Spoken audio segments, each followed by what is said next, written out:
పరమశివుడు దక్షిణామూర్తిగా వచ్చి వటవృక్షం కింద కూర్చుని సనక సనందనాది మహర్షులకు కేవలం ఒక చిన్ముద్ర పట్టి వారి యొక్క అజ్ఞానాన్నంతటినీ పోగొట్టి వారికి జ్ఞానబోధ చేశాడు. కాబట్టి శివుడు జగదాచార్యుడిగా వచ్చాడు. కానీ మీరు ఒక్క విషయాన్ని జ్ఞాపకం పెట్టుకోవాలి. ద్వాపర యుగం చివరకు వచ్చేటప్పటికి ఒక పెద్ద సమస్య ఒకటి బయలుదేరి. అసలు ఇది ద్వాపర యుగం చివరిలోనే ప్రారంభమైపోయింది ఈ సమస్య. ద్వాపర యుగానికి పూర్వం వరకు, ద్వాపర యుగం యొక్క మధ్యకాలము నుండి ఆ పై వరకు రాక్షసులకు ఉపాధి వేరు. ఒక బల్లికి శరీరం బల్లి శరీరం ఉంటుంది, కుక్క శరీరం కుక్క శరీరం ఉంటుంది, నక్క శరీరం నక్క శరీరం ఉంటుంది, మనుష్య శరీరం మనుష్య శరీరం ఉంటుంది. అలాగే రాక్షసుల యొక్క శరీరములు వేరు. వాళ్ళ శరీరం చూడగానే వీడు రాక్షసుడు అని గుర్తుపట్టచ్చు. ద్వాపర యుగం చివరకు వచ్చేటప్పటికీ, ప్రత్యేకించి కలియుగంలోకి వచ్చేటప్పటికీ ఒక పెద్ద ప్రమాదం వచ్చింది. రాక్షసులకు ఉపాధి లేదు, రాక్షసులకు శరీరం ఉండదు. మరి ఎక్కడ ఉంటాడో రాక్షసుడు? మనుష్యుని యొక్క మనసు యందు ఉంటాడు, ఎక్కడో ఉండడు. మనుష్యుని మనసులోనే రాక్షసుడు కూర్చుని ఉంటాడు. ఇప్పుడు ఎలా గుర్తుపడతారు? అప్పుడంటే రాక్షసుడు తెలుసు కాబట్టి బాణం వేసి చంపాడు. అప్పుడు రాక్షసుడు తెలుసు, గద పెట్టి కొట్టి చంపాడు. అప్పుడు రాక్షసుడి ఉపాధి తెలుసు, గుర్తుపట్టి చంపాడు. ఇప్పుడు రాక్షసోపాధి తెలియదు, దేవాలయంలోకి వస్తాడు, ఎందుకు వచ్చాడో తెలియదు. అందుకే కలియుగంలో కర్మ ఏమైంది? వెళ్ళవలసిన భక్తులందరూ కూడా ఒళ్ళంతా తడివించుకుని వెళ్ళవలసి వస్తుంది. చేసే దౌర్భాగ్య పని ఎవడో ఓడు ఉంటాడు, వాడి కోసం మిగిలిన వాళ్ళందరూ కష్టపడతారు. వాడికి దేవాలయం మీద దృష్టి, అది విచిత్రం. కాబట్టి ప్రజల్ని పాడు చేసేవాడు ప్రజలతో మమేకమై పాడు చేస్తూ ఉంటాడు. రాక్షస బుద్ధి మనస్సు ఎందే ఉంటుంది. ఇప్పుడు రాక్షసుడిని ఎలా గుర్తుపట్టడం? గుర్తుపట్టలేరు. కాబట్టి ఇప్పుడు ఉపాధి వేరుగా లేదు కాబట్టి సంహారం చెయ్యడం అంత తేలిక.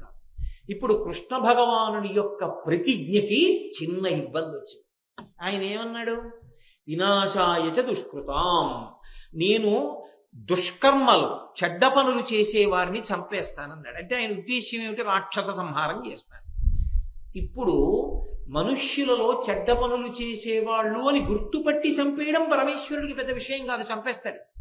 కానీ కలియుగంలో కలి యొక్క ప్రభావం చేత దుష్టకర్మలన్నీ మనసు యందు కూర్చునుంటాయి అన్న మాటకు అర్థం, మనసు యందు దుష్టమైన ఆలోచనలను పురికొల్పేవే ఎక్కువగా ఉంటాయి. దుష్టమైన ఆలోచనలే ఎక్కువగా మనసులో పుడుతూ ఉంటాయి. కారణం ఏంటి? అగ్నిహోత్రం ఉందనుకోండి, మీరు అటొచ్చి ఇటొచ్చి నెయ్యి పోస్తున్నారు అనుకోండి, పెరుగుతూనే ఉంటుంది. ఏవి చెడు ఆలోచనలో వాటిని పెంచేవన్నీ కూడా మీకు కనపడుతుంటాయి. ఏవి మంచి ఆలోచనలో వాటిని పెంచేటటువంటివి తక్కువగా కనపడుతుంటాయి. మీరు అంతవరకు ఎందుకండి? అలా రహదారి మీదకి వెళ్ళండి, మీరు కన్నెత్తి ఇలా ఎటు చూడండి, మనసుని శాంతపరిచేవి కనపడతాయా? మనసుని ఉద్వేగపరిచేవి కనపడతాయా? ఓ పుస్తకం తీయండి, ఎన్ని మంచి పుస్తకాలు ఇవాళ లోకంలో లభ్యం అవుతున్నాయి. మీరు ఏది చదవదామని ప్రయత్నం చేయండి. ఓ దినపత్రిక తీయండి, మీ మనసుకి ఉద్వేగం కల్పించేవి ఎక్కువ ఉంటాయా? మీ మనసుని శాంతంగా ఉంచేట్టు చేసేవి ఎక్కువ ఉంటాయా? మీరు ఒక టీవీ ఛానల్ ఒక చూడండి, ఒక రోజు మొత్తం మీద మీ మనసుని శాంతిగా ఉంచే కార్యక్రమాలు ఎన్ని ప్రసారం అవుతాయి? మీ మనసుని ఉద్వేగపరిచే కార్యక్రమాలు ఎన్ని ప్రసారం అవుతాయి? ఉద్వేగపరిచే సాధనాలు బయట అన్ని ఉన్నప్పుడు ఉద్వేగపడడం మనసు యొక్క లక్షణం అయినప్పుడు, నెయ్యి పోస్తే బాగా మంటలేవడం అగ్నిహోత్రానికి లక్షణం అయితే, మనసులన్నీ ఉద్వేగమునకు కారణములవుతాయి. మనసు యందు రాక్షసుడున్నాడు అన్న మాటకు అర్థం ఏమిటో తెలుసా? సంకల్ప స్థితి యందు ఉంటాడు. ఎప్పుడు బయటికి వస్తాడో తెలియదు. మనసుని ఆశ్రయించి ముందు ఆలోచనలో తేడా ఉందనుకోండి, నేను ఏదో ఎప్పుడు దుష్టమైన ఆలోచనతో ఉంటున్నాను అనుకోండి, మీకు ఎలా తెలుస్తుంది? మీకు తెలియదు. నా మనస్సు యందు ఆ పరిస్థితి బాగా ఉద్ధృతమైన నాడు నేను చెడ్డ పని చేసేస్తాను. ఆ చెడ్డ పని నేను ఎప్పుడు చేస్తాను అన్నది పసికట్టడం, అంగుళం అంగుళం పోలీసులు పెట్టినా మీరు పట్టుకోగలరా? అంగుళానికి ఓ పోలీసులు నిలబెడితే పట్టుకోవడం కుదురుతుందా? కుదరదు. ఇది మనసులో రాక్షసుడు ఉన్నాడు, వాడు ఎప్పుడు ఏం చేస్తాడో తెలియదు. వాడికి అవకాశం బలంగా ఏర్పడగానే వాడు చేస్తాడు. వాడిని తొక్కి పెట్టి ఉంచగలిగిన సత్వగుణం ఉన్నంతకాలం భయానికో భక్తికో అణిగుంటాడు. అవకాశం దొరికి లోపల ఉన్న రాక్షస ప్రవృత్తి పెరిగిందనుకోండి, దుష్టపని చేసేస్తాడు. ఎంతమంది రక్షక భటుల్ని పెట్టి మీరు ఆపుతారు?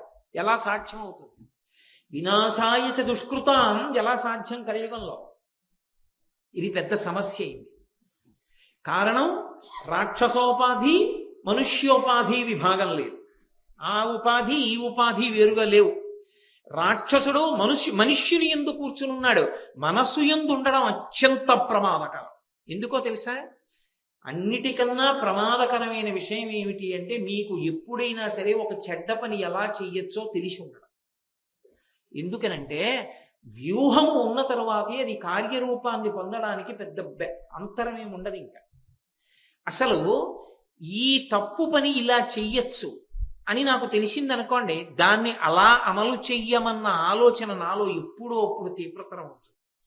నాకు అసలు ఆ తప్పు పని ఎలా చెయ్యొచ్చో తెలియదు అనుకోండి, నేను మీతో స్పష్టంగా చెప్పాలంటే, నేను ఎప్పుడూ ఇంత పవిత్రమైన వేదిక మించి ఆ మాట అనలేదు, కానీ ఇవాళ అంటున్నాను. నాకు పేకాడడం రాదనుకోండి, నాకు అసలు పేకాటలో డబ్బు పోగొట్టుకోవడమో, పేకాట ఆడి వ్యసనానికి వశం అవ్వడమో నాకు అవకాశం ఉండదు కాదు. అబ్బే ఉత్తినేనండి, మా ఇంట్లో పెళ్ళప్పుడు ఆడుతూ ఉంటానండి, తోచకపోతే ఆడతానన్నాను అనుకోండి, ఆ తర్వాత ఏమవ్వాలో ఎప్పుడప్పుడు. మనసులోకి వ్యూహం ఉండడం ఎప్పుడు కార్యంగా మారుతుంది అన్నది చెప్పడం ఎవరికీ సాధ్యం కాదు.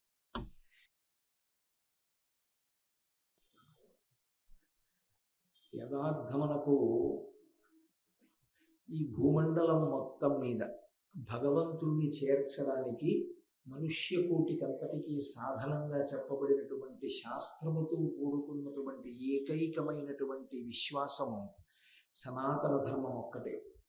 అందుకే సనాతన ధర్మము ఎప్పుడు పుట్టింది అని అడిగితే దానికి జవాబు ఉండదు. వేదం ఎప్పుడు పుట్టింది అని అడిగితే జవాబు ఉండదు. ఈశ్వరుడు ఎప్పుడు పుట్టాడు అని అడిగితే జవాబు ఉండదు. ఈ మూడిటికి జవాబులు ఉండవు. ఎందుకు ఉండవు అంటే ఒక్కటే కారణం, అనాది. పరమేశ్వరుడు ఎప్పుడున్నాడు అని అడిగారు అనుకోండి, మీరు ఏది మొట్టమొదట ఉన్నది అని చెప్తారో దానికన్నా ముందు ఈశ్వరుడు ఉన్నాడు. పూర్వజ అని. ఎవ్వని చేజమించు జగమెవ్వని లోపల నుండులీనమై ఎవ్వని ఎందుడిందు పరమేశ్వరుడెవ్వడు, మూల కారణం వెవ్వడనాది మధ్యలుడెవ్వడు, సర్వము తానయైన వాడెవ్వడు, వాని ఆత్మభౌ ఈశ్వరుడే శరణంబు వేడెదన్నంటారు పోతన గారు భాగవతంలో. అన్నిటికన్నా ముందున్నవాడు పరమేశ్వరుడు. అన్నిటికన్నా ముందున్నవాడు ఆయన ఊపిరి వేదం. భగవంతుడు, భగవంతుని యొక్క ఊపిరి రెండు వేరుగా ఉండవు.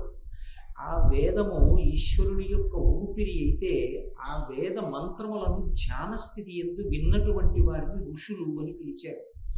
ఆ ఋషులు ధ్యానమునందు విన్నారు. అంతరిక్షమునందు పరివ్యాప్తమై ఉన్నటువంటి పరమేశ్వర వాక్కు వారికి వినపడింది. మనం ఇంట్లో ఒక రేడియోయో లేకపోతే ఓ టీవీయో పెట్టుకుంటే ఎక్కడో ప్రసారం చేసినటువంటి విషయాల్ని ఆ టీవీ సెట్ ఎలా గ్రహించి మనకి కనపడేటట్టు వినపడేటట్టు చేస్తుందో, అలా భగవంతుని చేత ప్రతిపాదింపబడినటువంటి వేదమంత్రములను ఋషులు ధ్యానమనందు విన్నారు. విని వారు దాన్ని స్వరముతో చెప్పి తన శిష్యునికి ఉపదేశం చేశారు. అందుకే దానికి శృతి అని పేరు. చెవి ఆధారంగా కొనసాగింది. అంతేకాని పుస్తకంలో చూసి చదువుకోరు. వేదం గురుముఖత చదువుకుంటారు.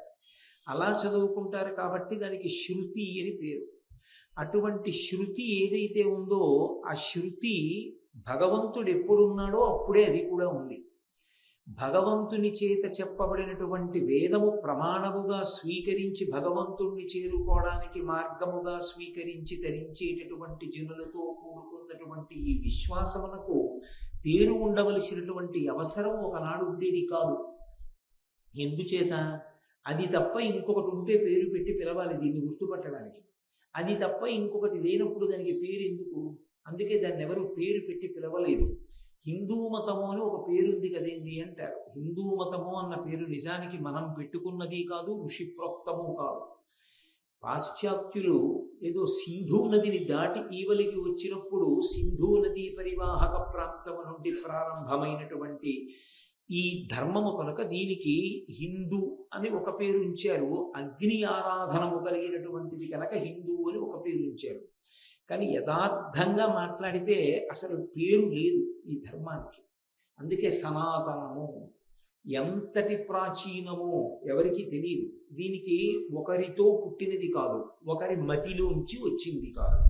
ఒకరి మనసులోంచి, ఒకరి ఆలోచనలోంచి ఆవిర్భవిస్తే దాన్ని మతము అంటారు. అందుకే ఇది మతము కాదు, ఎవరో ఒకరి మనసులోంచి, ఒకరి ఆలోచనలోంచి వచ్చింది కాదు, సనాతనమైన ధర్మము. ఈశ్వరుడే మళ్ళీ జీవులు తన్ని చేరుకోవడం కోసం మార్గాన్ని సుగమం చేసి చెప్పినటువంటి వేదమును ప్రమాణముగా స్వీకరించినటువంటి ధర్మము కనుక దీనికి సనాతన ధర్మం అని పేరు. ఈ సనాతన ధర్మమునందు ప్రధానముగా 2 పాయలు ఉంటాయి. ఈ 2 పాయలుగా ప్రవహిస్తుంది. ఈ 2 పాయలలో ఈ ప్రవాహంలో లహరి, ఈ ప్రవాహమునందు ఈ మార్గముల యందు బయలుదేరి ఈశ్వరుణ్ణి చేరుతారు. అందులో ఒకదానిని ప్రవృత్తి మార్గము అంటారు, రెండవ దానికి నివృత్తి మార్గము అని పేరు.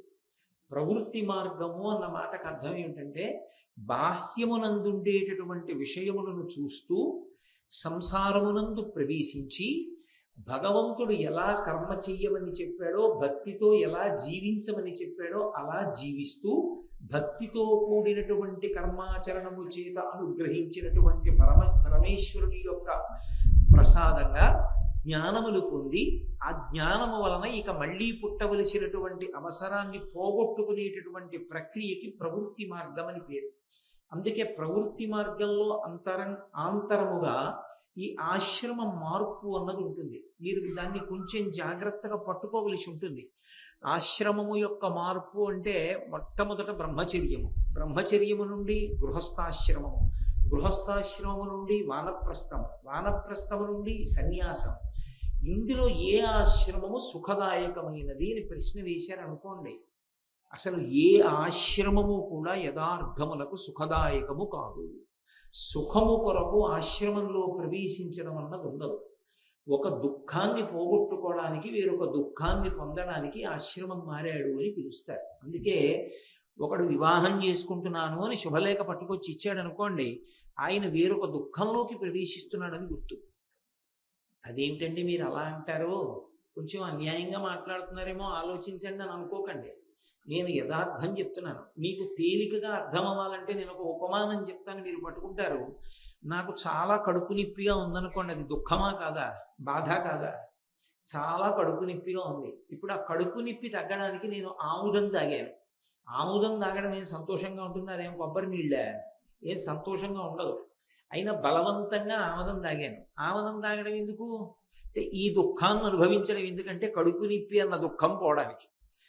బ్రహ్మచర్యము, గృహస్థాశ్రమము, వానప్రస్థము, సన్యాసము అనబడేటటువంటి 4 దుఃఖములతో కూడిన ఆశ్రమాలను ఎందుకు పట్టుకుంటాడంటే శాశ్వత దుఃఖాన్ని పోగొట్టుకోవడం. ఏమిటి శాశ్వత దుఃఖం? ఇంద్రియముల యొక్క పటాటోపము చేత కలిగినటువంటి అజ్ఞానం.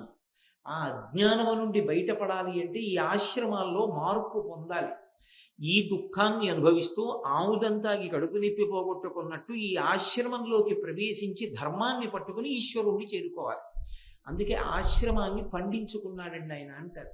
ఆయన గృహస్థాశ్రమంలో పండాడండి అంటారు. ఏ ఆశ్రమంలో నువ్వు ఎందుకు ప్రవేశించావన్న ప్రయోజనం తెలుసుకోకుండా చాలా బాగుందండి, సంతోషంగా ఉందండి అన్నవాడికి అసలు దాని ప్రయోజనం అర్థం కాలేదు అని గుర్తు. కాబట్టి ప్రవృత్తి మార్గమునందు కర్మాచరణం ఉంటుంది. పుణ్యకర్మలు చేస్తూ ఉంటాడు, భగవంతుడు చెప్పినట్లుగా ప్రవర్తిస్తూ ఉంటాడు. భగవంతుడు ఏది చెయ్యొద్దన్నాడో దానికి నిషిద్ధ కర్మ అని పేరు. భగవంతుడు చెయ్యొద్దు అన్నదాన్ని చెయ్యకుండా ఉండడమే గొప్ప భక్తి. భగవంతుడు చెయ్యమన్నది చెయ్యడం కన్నా భగవంతుడు చెయ్యొద్దన్నది చెయ్యకుండా ఉండడంలోనే నిజమైన భక్తి ఉన్నది. మీరు బాగా ఈ విషయాన్ని గ్రహించవలసి ఉంటుంది. చెయ్యమన్న పని చెయ్యడంలో మనకి సంతోషం ఉంటుంది కాబట్టి కొన్ని చేస్తాం. పొద్దున్నే లేచి ఓ దీపం పెట్టండి, మీకేమీ ఇబ్బందులు రాకుండా ఉంటాయి అని నేను ఓ మాట అన్నాను అనుకోండి. ఎందుకు వచ్చిన గొడవ? ఆయన ఉన్నాడా లేడా పక్కన పెట్టి, అది పుట్ట పాము ఉందో లేదో దూరంగా పోతే గొడవ వెళ్ళిపోయి ఎందుకు ఇప్పుడు దాని మించి ఎక్కమని ఎవడు చెప్పాడు? ఈశ్వరుడు ఉన్నాడా లేడా పక్కన పెట్టు, ఓ దీపం పెట్టేస్తే గొడవ వదిలిపోయింది, అందుకు పెట్టేస్తాడు. కాబట్టి ఇప్పుడు ఈశ్వరుడికి దీపం పెట్టడం పరమభక్తి పండిపోయి పెట్టాడని చెప్పడానికి ఏమీ విశ్వాసం ఉండదు. కానీ తనకి సుఖం కలుగుతుంది, సంతోషం కలుగుతుందో దీపం పెట్టాడు. భగవంతుడు అన్నాడు, ప్రదోష వేళలో, అసుర సంధ్య వేళలో సూర్యాస్తమయం అవుతుంటే నిద్రపోకూడదు. సూర్యోదయం అవుతున్నప్పుడు నేను నిద్రపోకూడదు. సూర్యోదయాత్ పూర్వము నిద్ర లేచిపోవాలి, సూర్యాస్తమయ సమయంలో నిద్రపోకూడదు అన్నాడు. ఇప్పుడు ఆయన అలా చెప్తాడు కానండి, ఎంతకని మరి అలిసిపోయాం కదూ అని అసలు తన జీవితం మొత్తం మీద ఎప్పుడూ సూర్యోదయాపూర్వం తను లేవలేదనుకోండి, అది పెద్ద పాపం. భగవంతుడు ఏది చెయ్యొద్దురా అన్నాడో అది చేయకుండా ఉండడానికి భక్తి ఉండాలి. అది చాలా కష్టం. ఈశ్వరుడు అలా పడుకోవద్దు అన్నాడు కాబట్టి నేను పడుకోను, వేదం అలా చెప్పింది. అందుకని భగవంతుడు చెప్పాడు కాబట్టి చెయ్యకూడనిది చెయ్యను. చెయ్యకూడనిది చెయ్యడంలో ఒక ఆకర్షణ ఉంటుంది, ఒక సంతోషం, ఒక సుఖం ఏదో ఉంటుంది. అది చెయ్యకుండా ఉండాలి అంటే భగవంతుని మీద భక్తి తీవ్రంగా ఉండాలి. ఉంటే కానీ ఇది మానడు, తన సంతోషాన్ని త్యాగం చేయడు. నిషిద్ధ కర్మ భంజనం విహిత కర్మ ఆచరణము కన్నా కూడా క్లేశముతో కూడుకుని ఉంటుంది. అందుకే భక్తి పండినవాడు తప్ప నిషిద్ధ కర్మని చెయ్యకుండా ఉండలేడు. నిషిద్ధ కర్మ చెయ్యకుండా ఉండాలి అంటే, అమ్మో నేను ఇలాంటి పని చేస్తే నేను పరమేశ్వరుడికి దూరం అవుతాను, నాకొద్దు, నేను ఈశ్వరుడికి దగ్గరగా ఉండడమే నాకు కావాలనుకున్నవాడు ఎంత ఆకర్షణీయంగా ఉన్నా సరే తప్పు పని చేయడానికి సిద్ధపడడం. కాబట్టి ప్రవృత్తి మార్గము అన్న మాటకు అర్థం ఏంటంటే భగవంతుడు ఏ పనులు చేయమన్నాడో అవి చేయడం, భగవంతుడు ఏవి చెయ్యొద్దన్నాడో మానేయడం. చెయ్యమని ఎక్కడ చెప్పాడు, చెయ్యొద్దని ఎక్కడ చెప్పాడు? వేదంలో చెప్పాడు. వేదంలో ఏవి చెయ్యమని చెప్పాడో అవి చెయ్యడం. అందుకే శంకరాచార్యులు వారు అవతార పరిసమాప్తి చేస్తుంటే శిష్యులందరూ వచ్చి అడిగారు, మీరు ఇచ్చినటువంటి వాంగ్మయం సముద్రం అంతుంది, మాకు సులభంగా ఆచరించడానికి వీలుగా ముఖ్యమైన విషయాలు చెప్పండి అన్నారు. ఆయన చెప్పిన మొట్టమొదటి మాట ఏమిటంటే, వేదో నిత్యమధీయతాం తదుదితం కర్మస్వనుష్ఠీయతాం, దశశ్లోకి. అందులో ప్రతిరోజు వేదాన్ని చదువుకోండి. మీకు వేదం రాకపోతే వేదం చదివేటప్పుడు వినండి. వేదము ఎలా చెప్పిందో అలాగే బ్రతకండి. వేదము చెప్పనట్లుగా మాత్రం బతికే ప్రయత్నం చేయకండి అన్నారు. కాబట్టి ఇప్పుడు పుణ్యకర్మ చేస్తున్నాడంటే భగవంతుడు చెప్పినట్లు నడుస్తున్నాడు. ఈ నడవడం మళ్ళీ రెండు కింద విడిపోతుంది దీని ఫలితం. ఒకటి, మీరు మహాభారతంలో విన్నారు, భగవంతుడు చెప్పినట్టుగా నడిచి ఈశ్వర మీరు చెప్పినట్టు నడిచానండి, నేను ప్రతిరోజు ఆవు పాలతో పరమశివుడికి అభిషేకం చేస్తున్నాను కాబట్టి నాకు ఫలితం కావాలి అన్నాను అనుకోండి, ఈశ్వరుడు ఏమంటో తప్పకుండా ఇస్తాను, పుచ్చుకో, ఏదో కొంత ఫలితాన్ని ఇస్తాడు. నేను ఏదో ఒక శివలింగాన్ని ప్రతిష్ఠ చేశాను, నాకు ఫలితం కావాలి, పుచ్చుకో, ఇస్తాడు. కానీ అది అనుభవించడానికి శరీరాన్ని ఇస్తాడు. అప్పుడు ఆ శరీరంతో మళ్ళీ ఆ పుణ్యము యొక్క ఫలితాన్ని అనుభవించాలి. పాప ఫలితాన్ని అనుభవించడం ఎలా ఉంటుందో పుణ్య ఫలితాన్ని అనుభవించడం కూడా అలాగే ఉంటుంది. రెండూ జనకములే, రెండూ దుఃఖాన్ని ఇస్తాయి. ఒకటి పైకి కనపడదు దుఃఖాన్ని ఇస్తున్నట్లు, కానీ దుఃఖాన్ని ఇస్తుంది. ఎందువల్ల అంటారేమో, చాలా ఐశ్వర్యం ఉందనుకోండి, ఆయనకి ఎప్పుడూ భయమే, ఎట్నుంచి ఎవడొస్తాడో, ఇదంతా ఎవడెత్తుకుపోతాడో అని భయం. కాబట్టి కేవలము పుణ్యము వలన వచ్చేటటువంటి ఫలితములు సంతోషదాయకములవుతాయని ఏం లేదు. కాబట్టి పుణ్యం వల్ల వచ్చే ఫలితాన్ని అనుభవించాలని కోరుకున్న వాళ్ళు కొంతమంది ఉంటారు. వాళ్ళకి ఇహలోకమునందు పునర్జన్మలలో కొన్ని సుఖాలు, అథవా స్వర్గలోకంలో కొన్నాళ్ళు ఉండడానికి అవకాశం ఇస్తారు. ఆ పుణ్యం అయిపోయాక క్షీణే పుణ్యే మర్త్యలోకం విశంతి, మళ్ళీ కిందకి తోసేస్తారు. కాదు, కొంతమంది ఏం చేస్తారంటే దాన్ని రెండవ మార్గంలోకి పెడతారు. మేము పుణ్యకర్మ చేస్తాం, భగవంతుడు ఏం చెప్పాడో అదే చేస్తాం, భగవంతుడు ఏది చెయ్యొద్దన్నాడో అది చెయ్యం.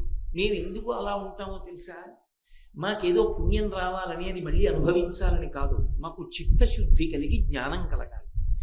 ఏ జ్ఞానము కలిగితే ఇక నేను మళ్ళీ పుట్టవలసిన అవసరం ఉండదో అటువంటి జ్ఞానమును పొందడానికి మోక్షము అని పేరు.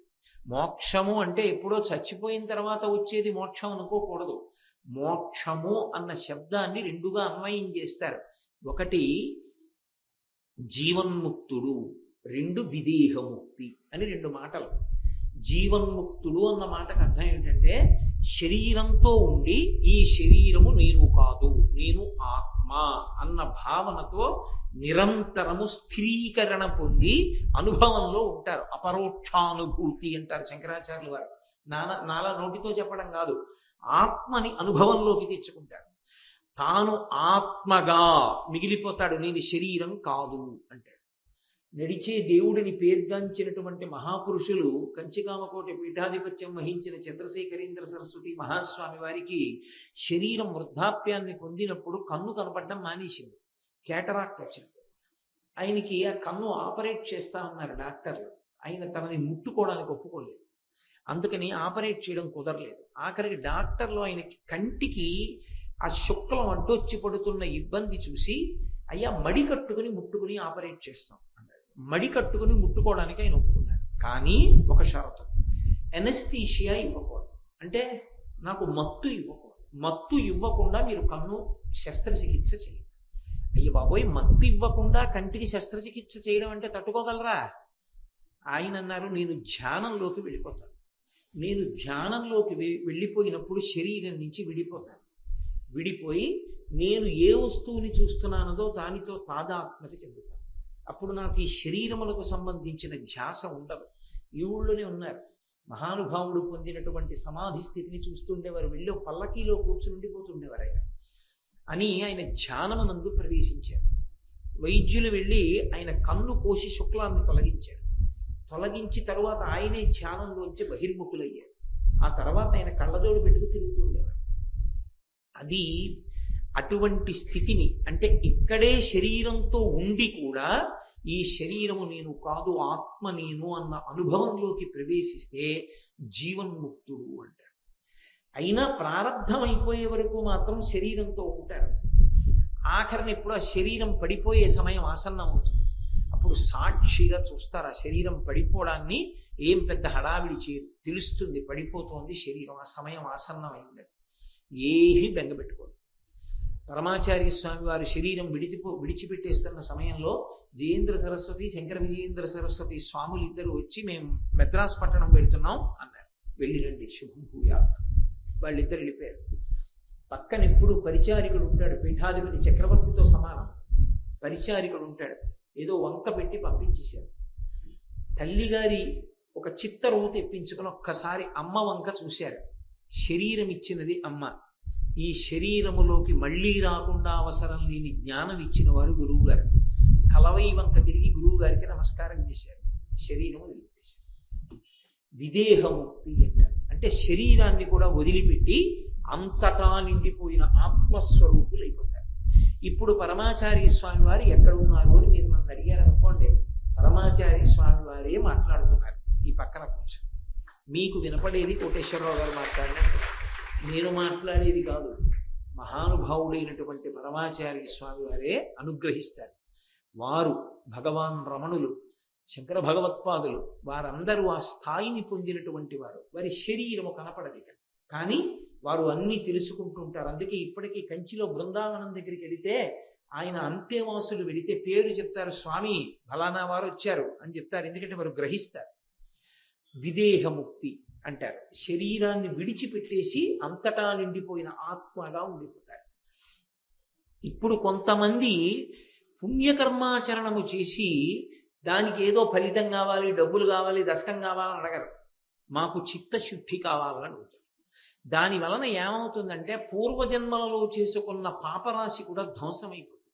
ఈశ్వరుడి కృప కలుగుతుంది వారికి. ఆయన అనుగ్రహం చేత వారి సంచిత పాపం కూడా దగ్ధమైపోయి వారికి జ్ఞానము కలుగుతుంది. జ్ఞానము కలగడము అన్న మాటకు అర్థం పుస్తకాలు చూసి చదువుకోవడము అని కాదు.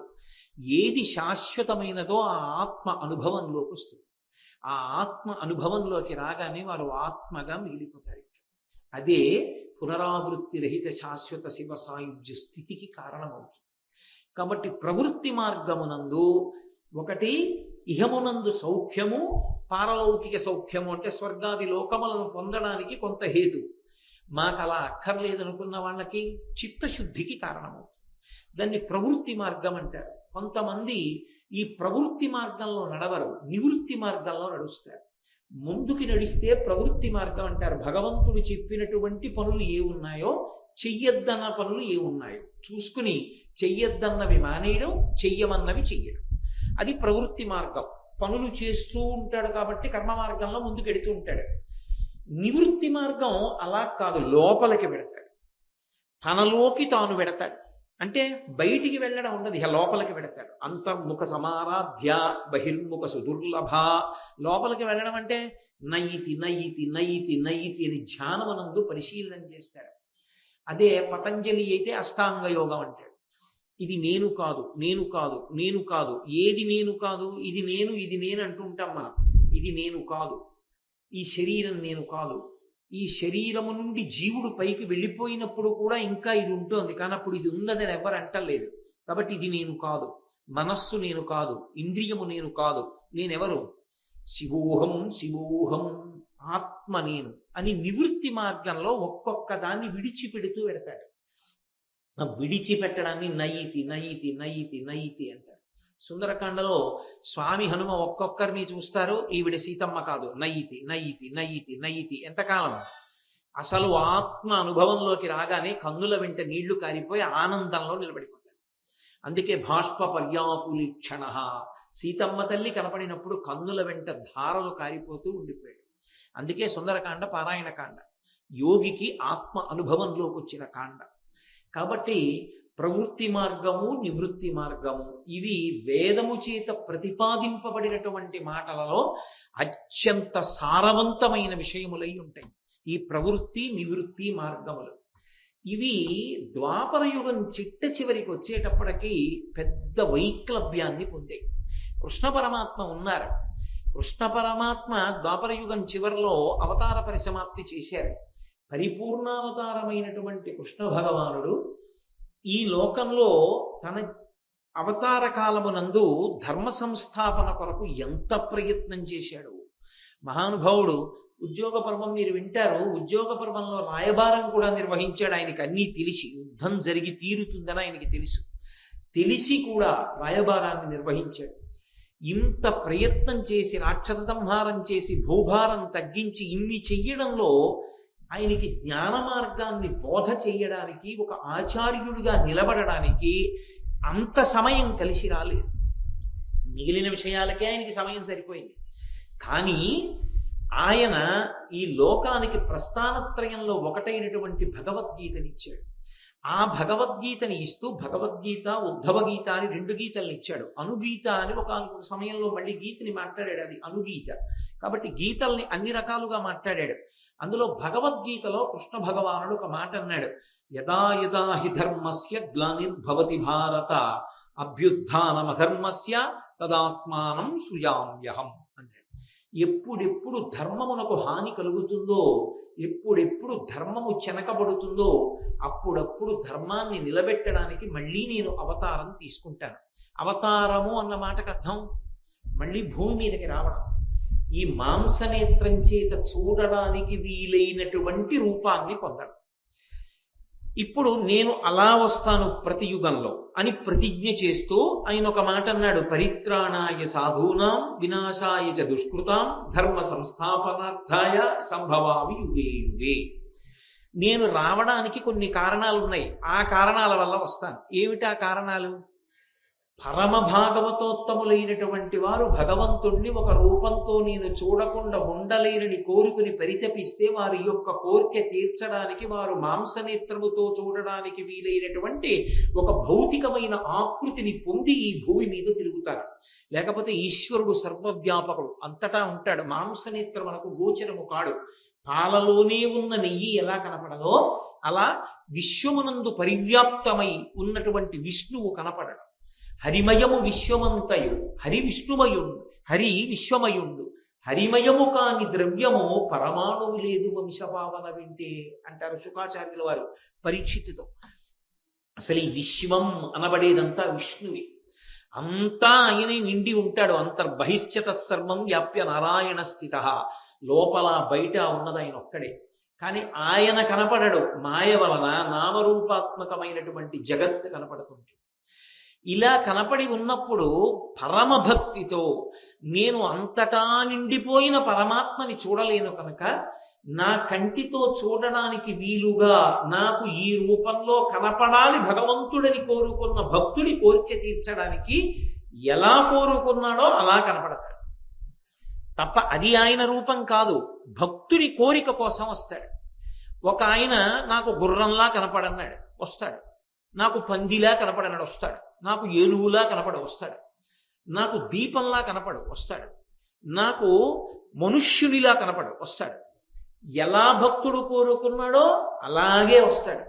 అందుకని మొట్టమొదటి కారణం అది. వినాశాయచ దుష్కృతాం. ఎవరు ధర్మాన్ని పాడు చేస్తున్న వాళ్ళు ఉన్నారో వాళ్ళని నాశనం చేయడానికి వస్తారు, వాళ్ళని చంపడానికి వస్తారు. కాబట్టి వినాశాయచ దుష్కృతాం ధర్మ సంస్థాపనార్థాయ. ఎందుకు ఈ రెండు చేయడం అంటే ధర్మాన్ని నిలబెట్టడానికి. ధర్మ సంస్థాపనార్థాయ సంభవామి యుగే యుగే. నేను అందుకుని సంభవిస్తూ ఉంటాను అన్నాడు. ఇందులో మీరు ఒక చమత్కారాన్ని గమనించారు. శ్రీ మహావిష్ణువు కూడా గురుస్వరూపంగా వస్తారు. అసలు యథార్థమునకు ఉన్నది ఒక్కటే పదార్థం. విష్ణువు కూడా జగదాచార్యుడిగా వచ్చి లోకానికంతటికీ తరించవలసిన మార్గం చెప్పినటువంటి అవతారములు ఉన్నాయి.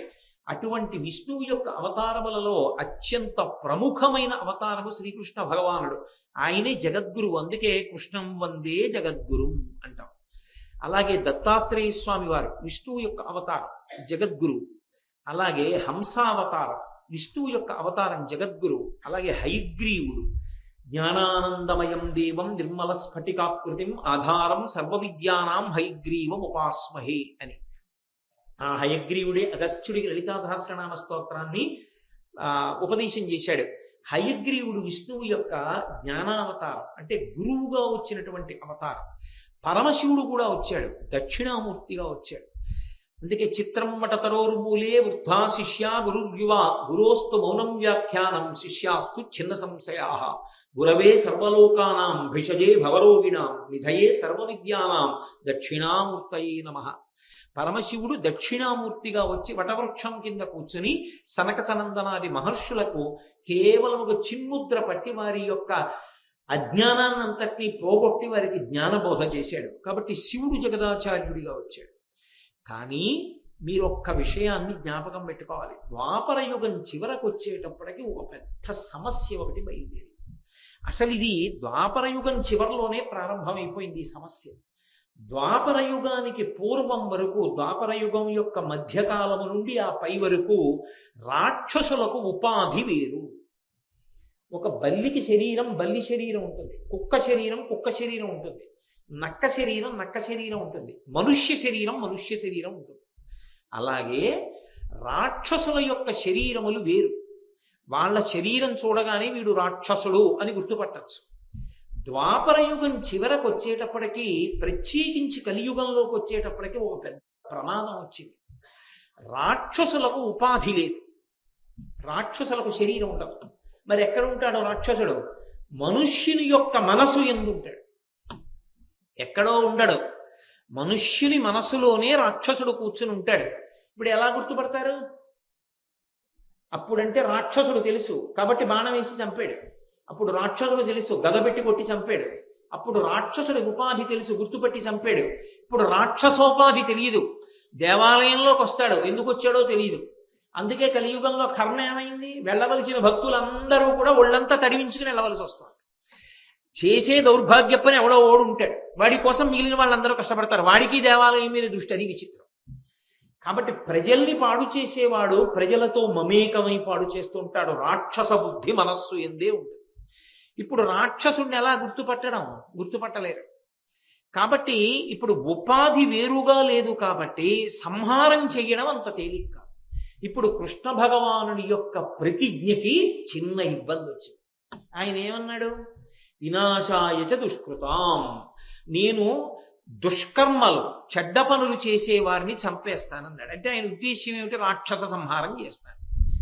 ఇప్పుడు మనుష్యులలో చెడ్డ పనులు చేసేవాళ్ళు అని గుర్తుపట్టి చంపేయడం పరమేశ్వరుడికి పెద్ద విషయం కాదు, చంపేస్తాడు. కానీ కలియుగంలో కలి యొక్క ప్రభావం చేత దుష్టకర్మలన్నీ మనసు యందు కూర్చునుంటాయి అన్న మాటకు అర్థం, మనసు యందు దుష్టమైన ఆలోచనలను పురికొల్పేవే ఎక్కువగా ఉంటాయి. దుష్టమైన ఆలోచనలే ఎక్కువగా మనసులో పుడుతూ ఉంటాయి. కారణం ఏంటి? అగ్నిహోత్రం ఉందనుకోండి, మీరు అటొచ్చి ఇటొచ్చి నెయ్యి పోస్తున్నారు అనుకోండి, పెరుగుతూనే ఉంటుంది. ఏవి చెడు ఆలోచనలో వాటిని పెంచేవన్నీ కూడా మీకు కనపడుతుంటాయి. ఏవి మంచి ఆలోచనలో వాటిని పెంచేటటువంటివి తక్కువగా కనపడుతుంటాయి.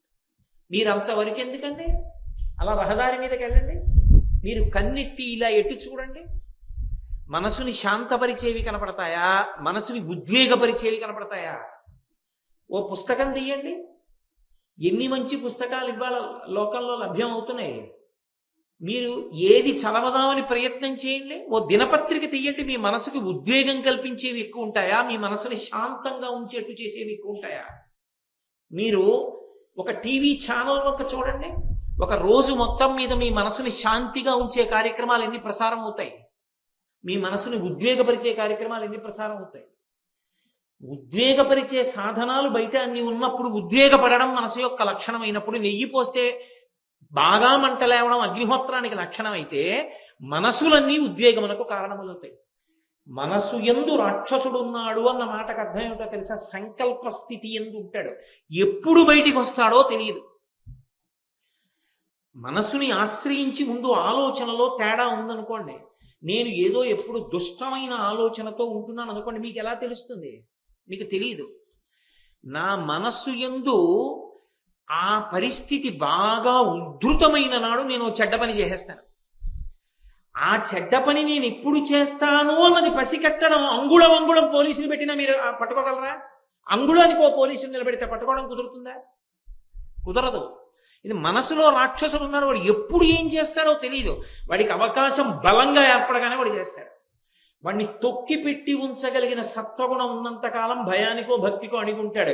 అవకాశం దొరికి లోపల ఉన్న రాక్షస ప్రవృత్తి పెరిగిందనుకోండి, దుష్ట పని చేసేస్తాడు. ఎంతమంది రక్షక భటుల్ని పెట్టి మీరు ఆపుతారు? ఎలా సాధ్యం అవుతుంది? వినాశాయచ దుష్కృతాం ఎలా సాధ్యం కలియుగంలో? ఇది పెద్ద సమస్య అయింది. కారణం రాక్షసోపాధి మనుష్యోపాధి విభాగం లేదు. ఆ ఉపాధి ఈ ఉపాధి వేరుగా లేవు. రాక్షసుడు మనుష్యుని యందు కూర్చునున్నాడు, మనస్సు యందు ఉండడం అత్యంత ప్రమాదకరం. ఎందుకో తెలుసా? అన్నిటికన్నా ప్రమాదకరమైన విషయం ఏమిటి అంటే, మీకు ఎప్పుడైనా సరే ఒక చెడ్డ పని ఎలా చెయ్యొచ్చో తెలిసి ఉండడం.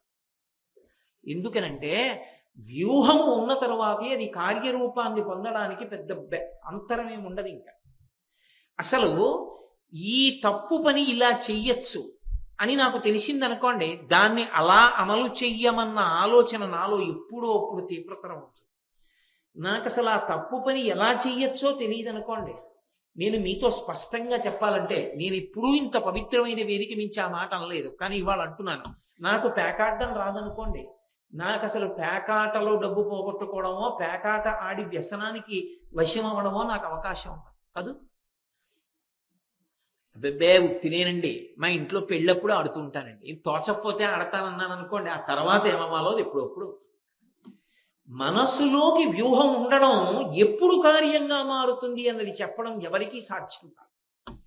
అందుకే అటువంటి దాన్ని, ఆ దుష్టకర్మకి సంబంధించిన ఆలోచన లోపల ఉన్నదాన్ని మొగ్గలో తెంపాలి తప్ప పువ్వు అయ్యాక తెంపడం ఇక కుదరదు.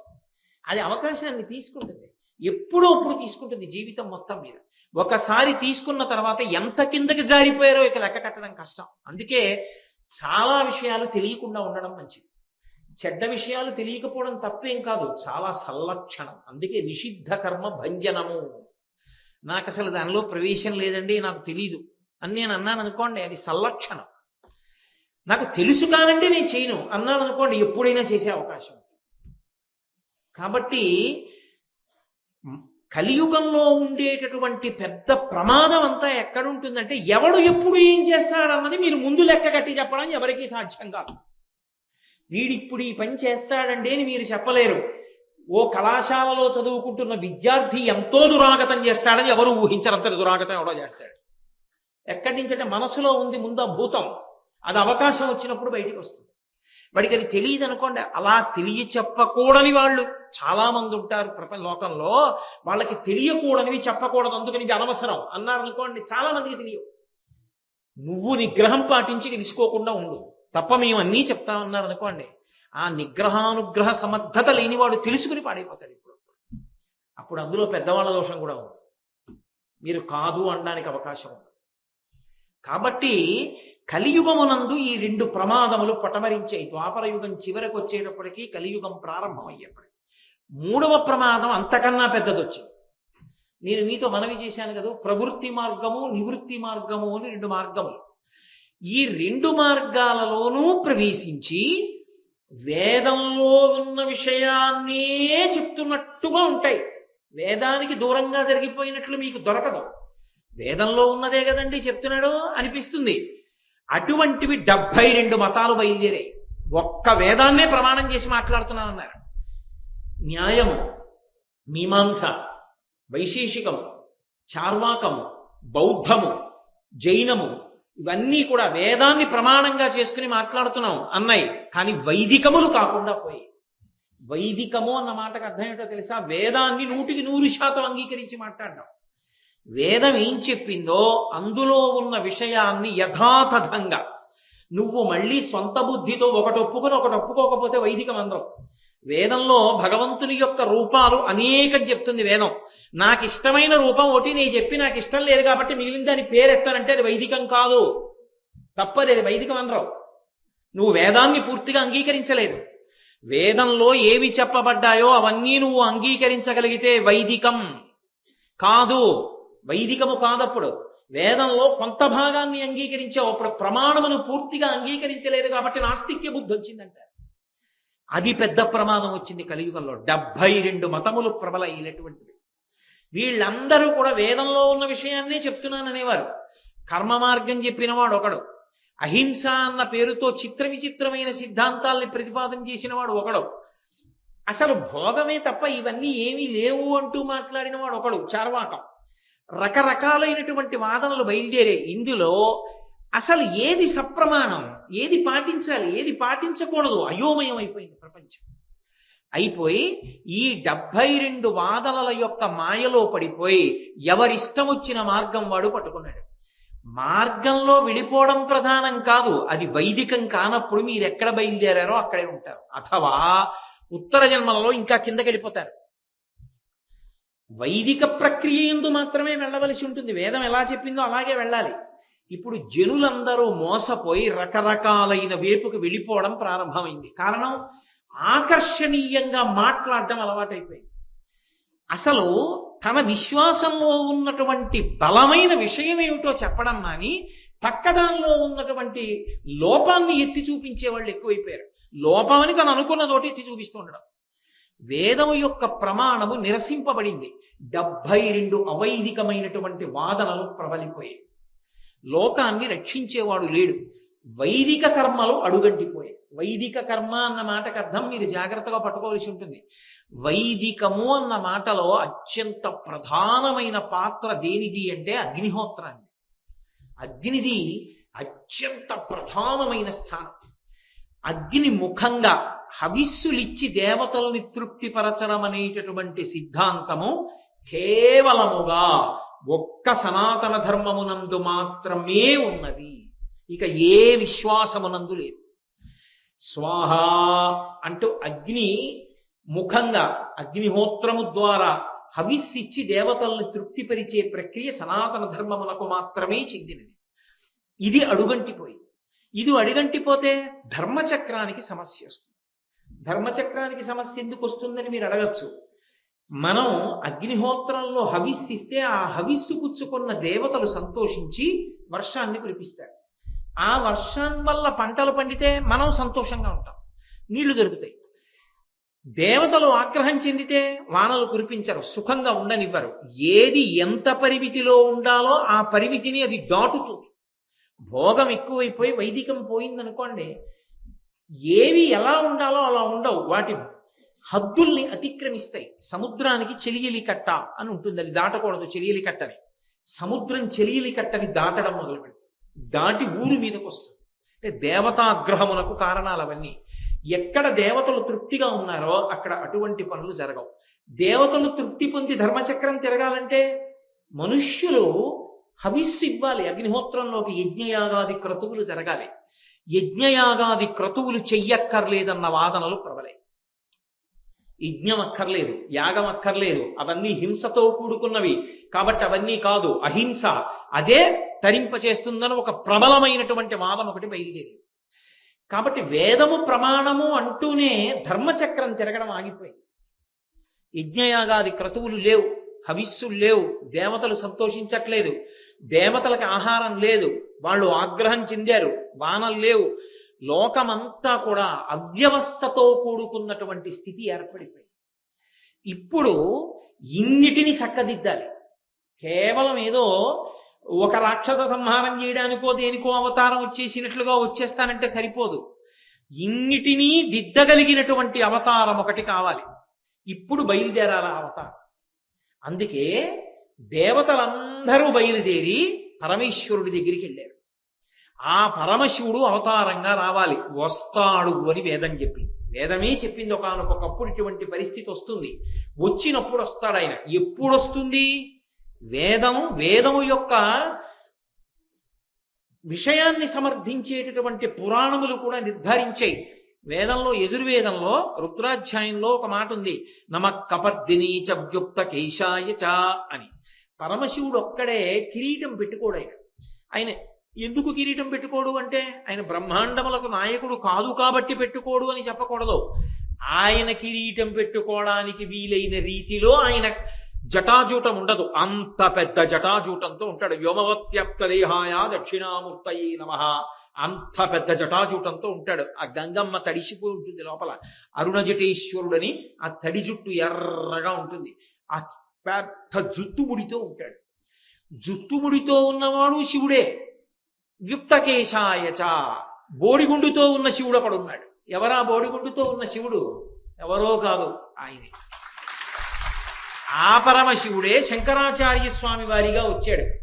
శంకరాచార్య స్వామిగా వచ్చిన వాడు శివుడే అని మీరు ఎలా చెప్పగలరు? శివావతారం అని ఎలా నిర్ధారించగలరు? వాయుపురాణం చెప్పింది. వాయుపురాణంలో వ్యాస భగవానుడు చెప్పాడు, చతుర్భిః సహ శిష్యైస్తు శంకరో అవతరిష్యతి అని చెప్పాడు. 4 శిష్యులతో కలిసి పరమశివుడు శంకరాచార్యుల వారిగా ఈ భూమండలం మీదకి వస్తాడు. వచ్చి ఇన్ని సమస్యలకి పరిష్కారం ఆయన చూపిస్తాడు. అందుకే మహానుభావుడైనటువంటి పరమశివుడి దగ్గరికి దేవతలందరూ వెళ్ళారు. ఈ అవ్యవస్థనంతటినీ చెప్పారు, శంకర పరిస్థితి ఇలా ఉంది, మీరు జోక్యం చేసుకోవాలి. మీరు జోక్యం చేసుకుని ఇప్పుడు ఈ అవ్యవస్థనంతటినీ చక్కదిద్దాలి, కాబట్టి మీరు రావలసింది అన్నారు.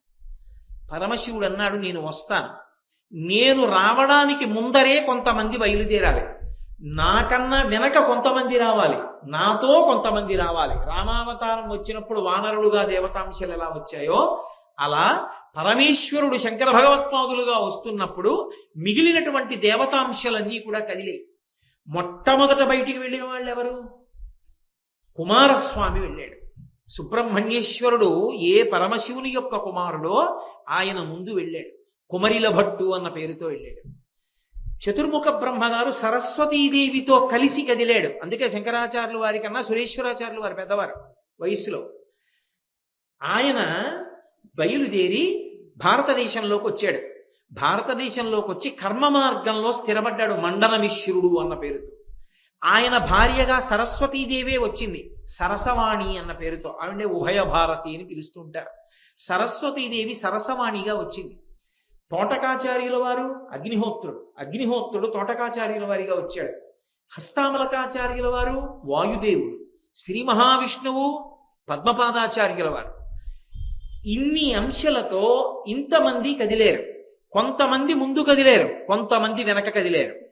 పరమశివుడు తాను కూడా కదిలి రావడానికి సిద్ధపడ్డాడు. శంకర భగవత్పాదులుగా శంకరాచార్య స్వామిగా రావడానికి అంగీకరించాడు. అయితే మొట్టమొదట కుమరిల భట్టుని, బ్రహ్మగారిని ఈ భూలోకంలోకి మండనమిశ్రుడిగాను వెళ్ళమనడానికి కారణం ఏమిటి? ఎందుకు వెళ్ళమనాలి? వాళ్ళని ముందు వెళ్ళమని అనడం ఎందుకు అంటే, అందులో ఒక పెద్ద చమత్కారం ఉంది. ఎవరు వచ్చి ప్రార్థన చేశారు శివుడి దగ్గరికి? దేవతలు ప్రార్థన చేశారు. ఏమని ప్రార్థన చేశారు? ధర్మచక్రం ఆగిపోయింది, వేదాన్ని ప్రమాణంగా తీసుకుని అగ్నిహోత్రంలోకి హవిస్సులు ఇవ్వట్లేదు, యజ్ఞయాగాది క్రతువులు ఆగిపోయి, యజ్ఞయాగాదులను నిరసించే వాళ్ళు ఎక్కువైపోయారు. వాళ్ళందరూ ఒక పేరు పెట్టుకుని పెద్ద ప్రబలమై భారతదేశం అంతటా వారి వాదన ఎక్కువైంది. కాబట్టి ఇప్పుడు యజ్ఞయాగాది క్రతువులు తరిగితే తప్ప మా ఆకలి తీరదు, దేవతలకి హవిస్సు దొరకదు. కాబట్టి నువ్వు యజ్ఞయాగాదులు మళ్ళీ జరిగేటట్టు చూడు అన్నారు. మొట్టమొదట దేవతల ఆకలో రామచంద్ర అని ఏడుస్తుంటే వాళ్ళకి అన్నం దొరకాలి. అందుకే సుబ్రహ్మణ్యుణ్ణి పిలిచి నువ్వు కుమరిల భట్టుగా వెళ్ళు, బ్రహ్మగారిని పిలిచి నువ్వు మండలమిశ్రుడిగా వెళ్ళన్నారు. సుబ్రహ్మణ్యేశ్వర స్వామి వారు కుమరిల భట్టుగా వచ్చి కర్మ మార్గాన్ని బోధించారు. కర్మ మార్గం జ్ఞాన మార్గానికి వ్యతిరేకం. శంకరాచార్యుల వారు చెప్పే నివృత్తి మార్గానికి కుమరిల భట్టు చెప్పిన కర్మ మార్గం వ్యతిరేకం. మరి వ్యతిరేక మార్గం చెప్పడానికి కుమారస్వామిని ఎందుకు పంపించాడు అంటే దేవతల ఆకలి ముందు తీరాలి. కర్మ మార్గం అంటే జ్ఞానంతో సంబంధం ఉండదు, నివృత్తి మార్గం అన్నానే దాంతో సంబంధం ఉండదు. ఎంతసేపు వేదంలో చెప్పిన కర్మకాండ ఒక్కటే, అదొక్కటే పట్టుకుంటారు వాళ్ళు కర్మవాదులు. ఎలా స్నానం చేయమన్నారో అలా చేయడం, ఏది ఎలా చేయమన్నారో అలా చేయడం, అంతే. జ్ఞానంతో సంబంధం ఉండదు, ఇలా పుణ్యకర్మాచరణం చేస్తూ ఉండడం అంతే, అదొక్కటే. దానివల్ల జ్ఞానం పొందాలి, ఆ మాటకు ఆస్కారం వాళ్ళ దగ్గర ఉండదు. ముందు ఎందుకు అటువంటి మార్గంలో వచ్చాడు కుమరిని భట్టుగా సుబ్రహ్మణ్యేశ్వర స్వామి? అలా వస్తే తప్ప మళ్ళీ వేదాంతర్గతమైన కర్మకాండనంతటినీ సువ్యవస్థితం చేస్తే తప్ప ముందు యజ్ఞయాగాదులు జరగవు. యజ్ఞయాగాదులు జరిగితే తప్ప దేవతలకు అన్నం ఉండదు. దేవతలకు అన్నం పుడితే తప్ప వర్షాలు పడవు. వర్షాలు పడితే తప్ప ముందు ప్రజలు బతకడానికి అవకాశం ఉండదు. అందుకే అవతారమునందు 2 విశేషాలు ఉంటాయి. మొదటిది దయ, రెండవది మాయను వశము చేసుకుని కూడా చేసుకోనట్టు ఉండుట.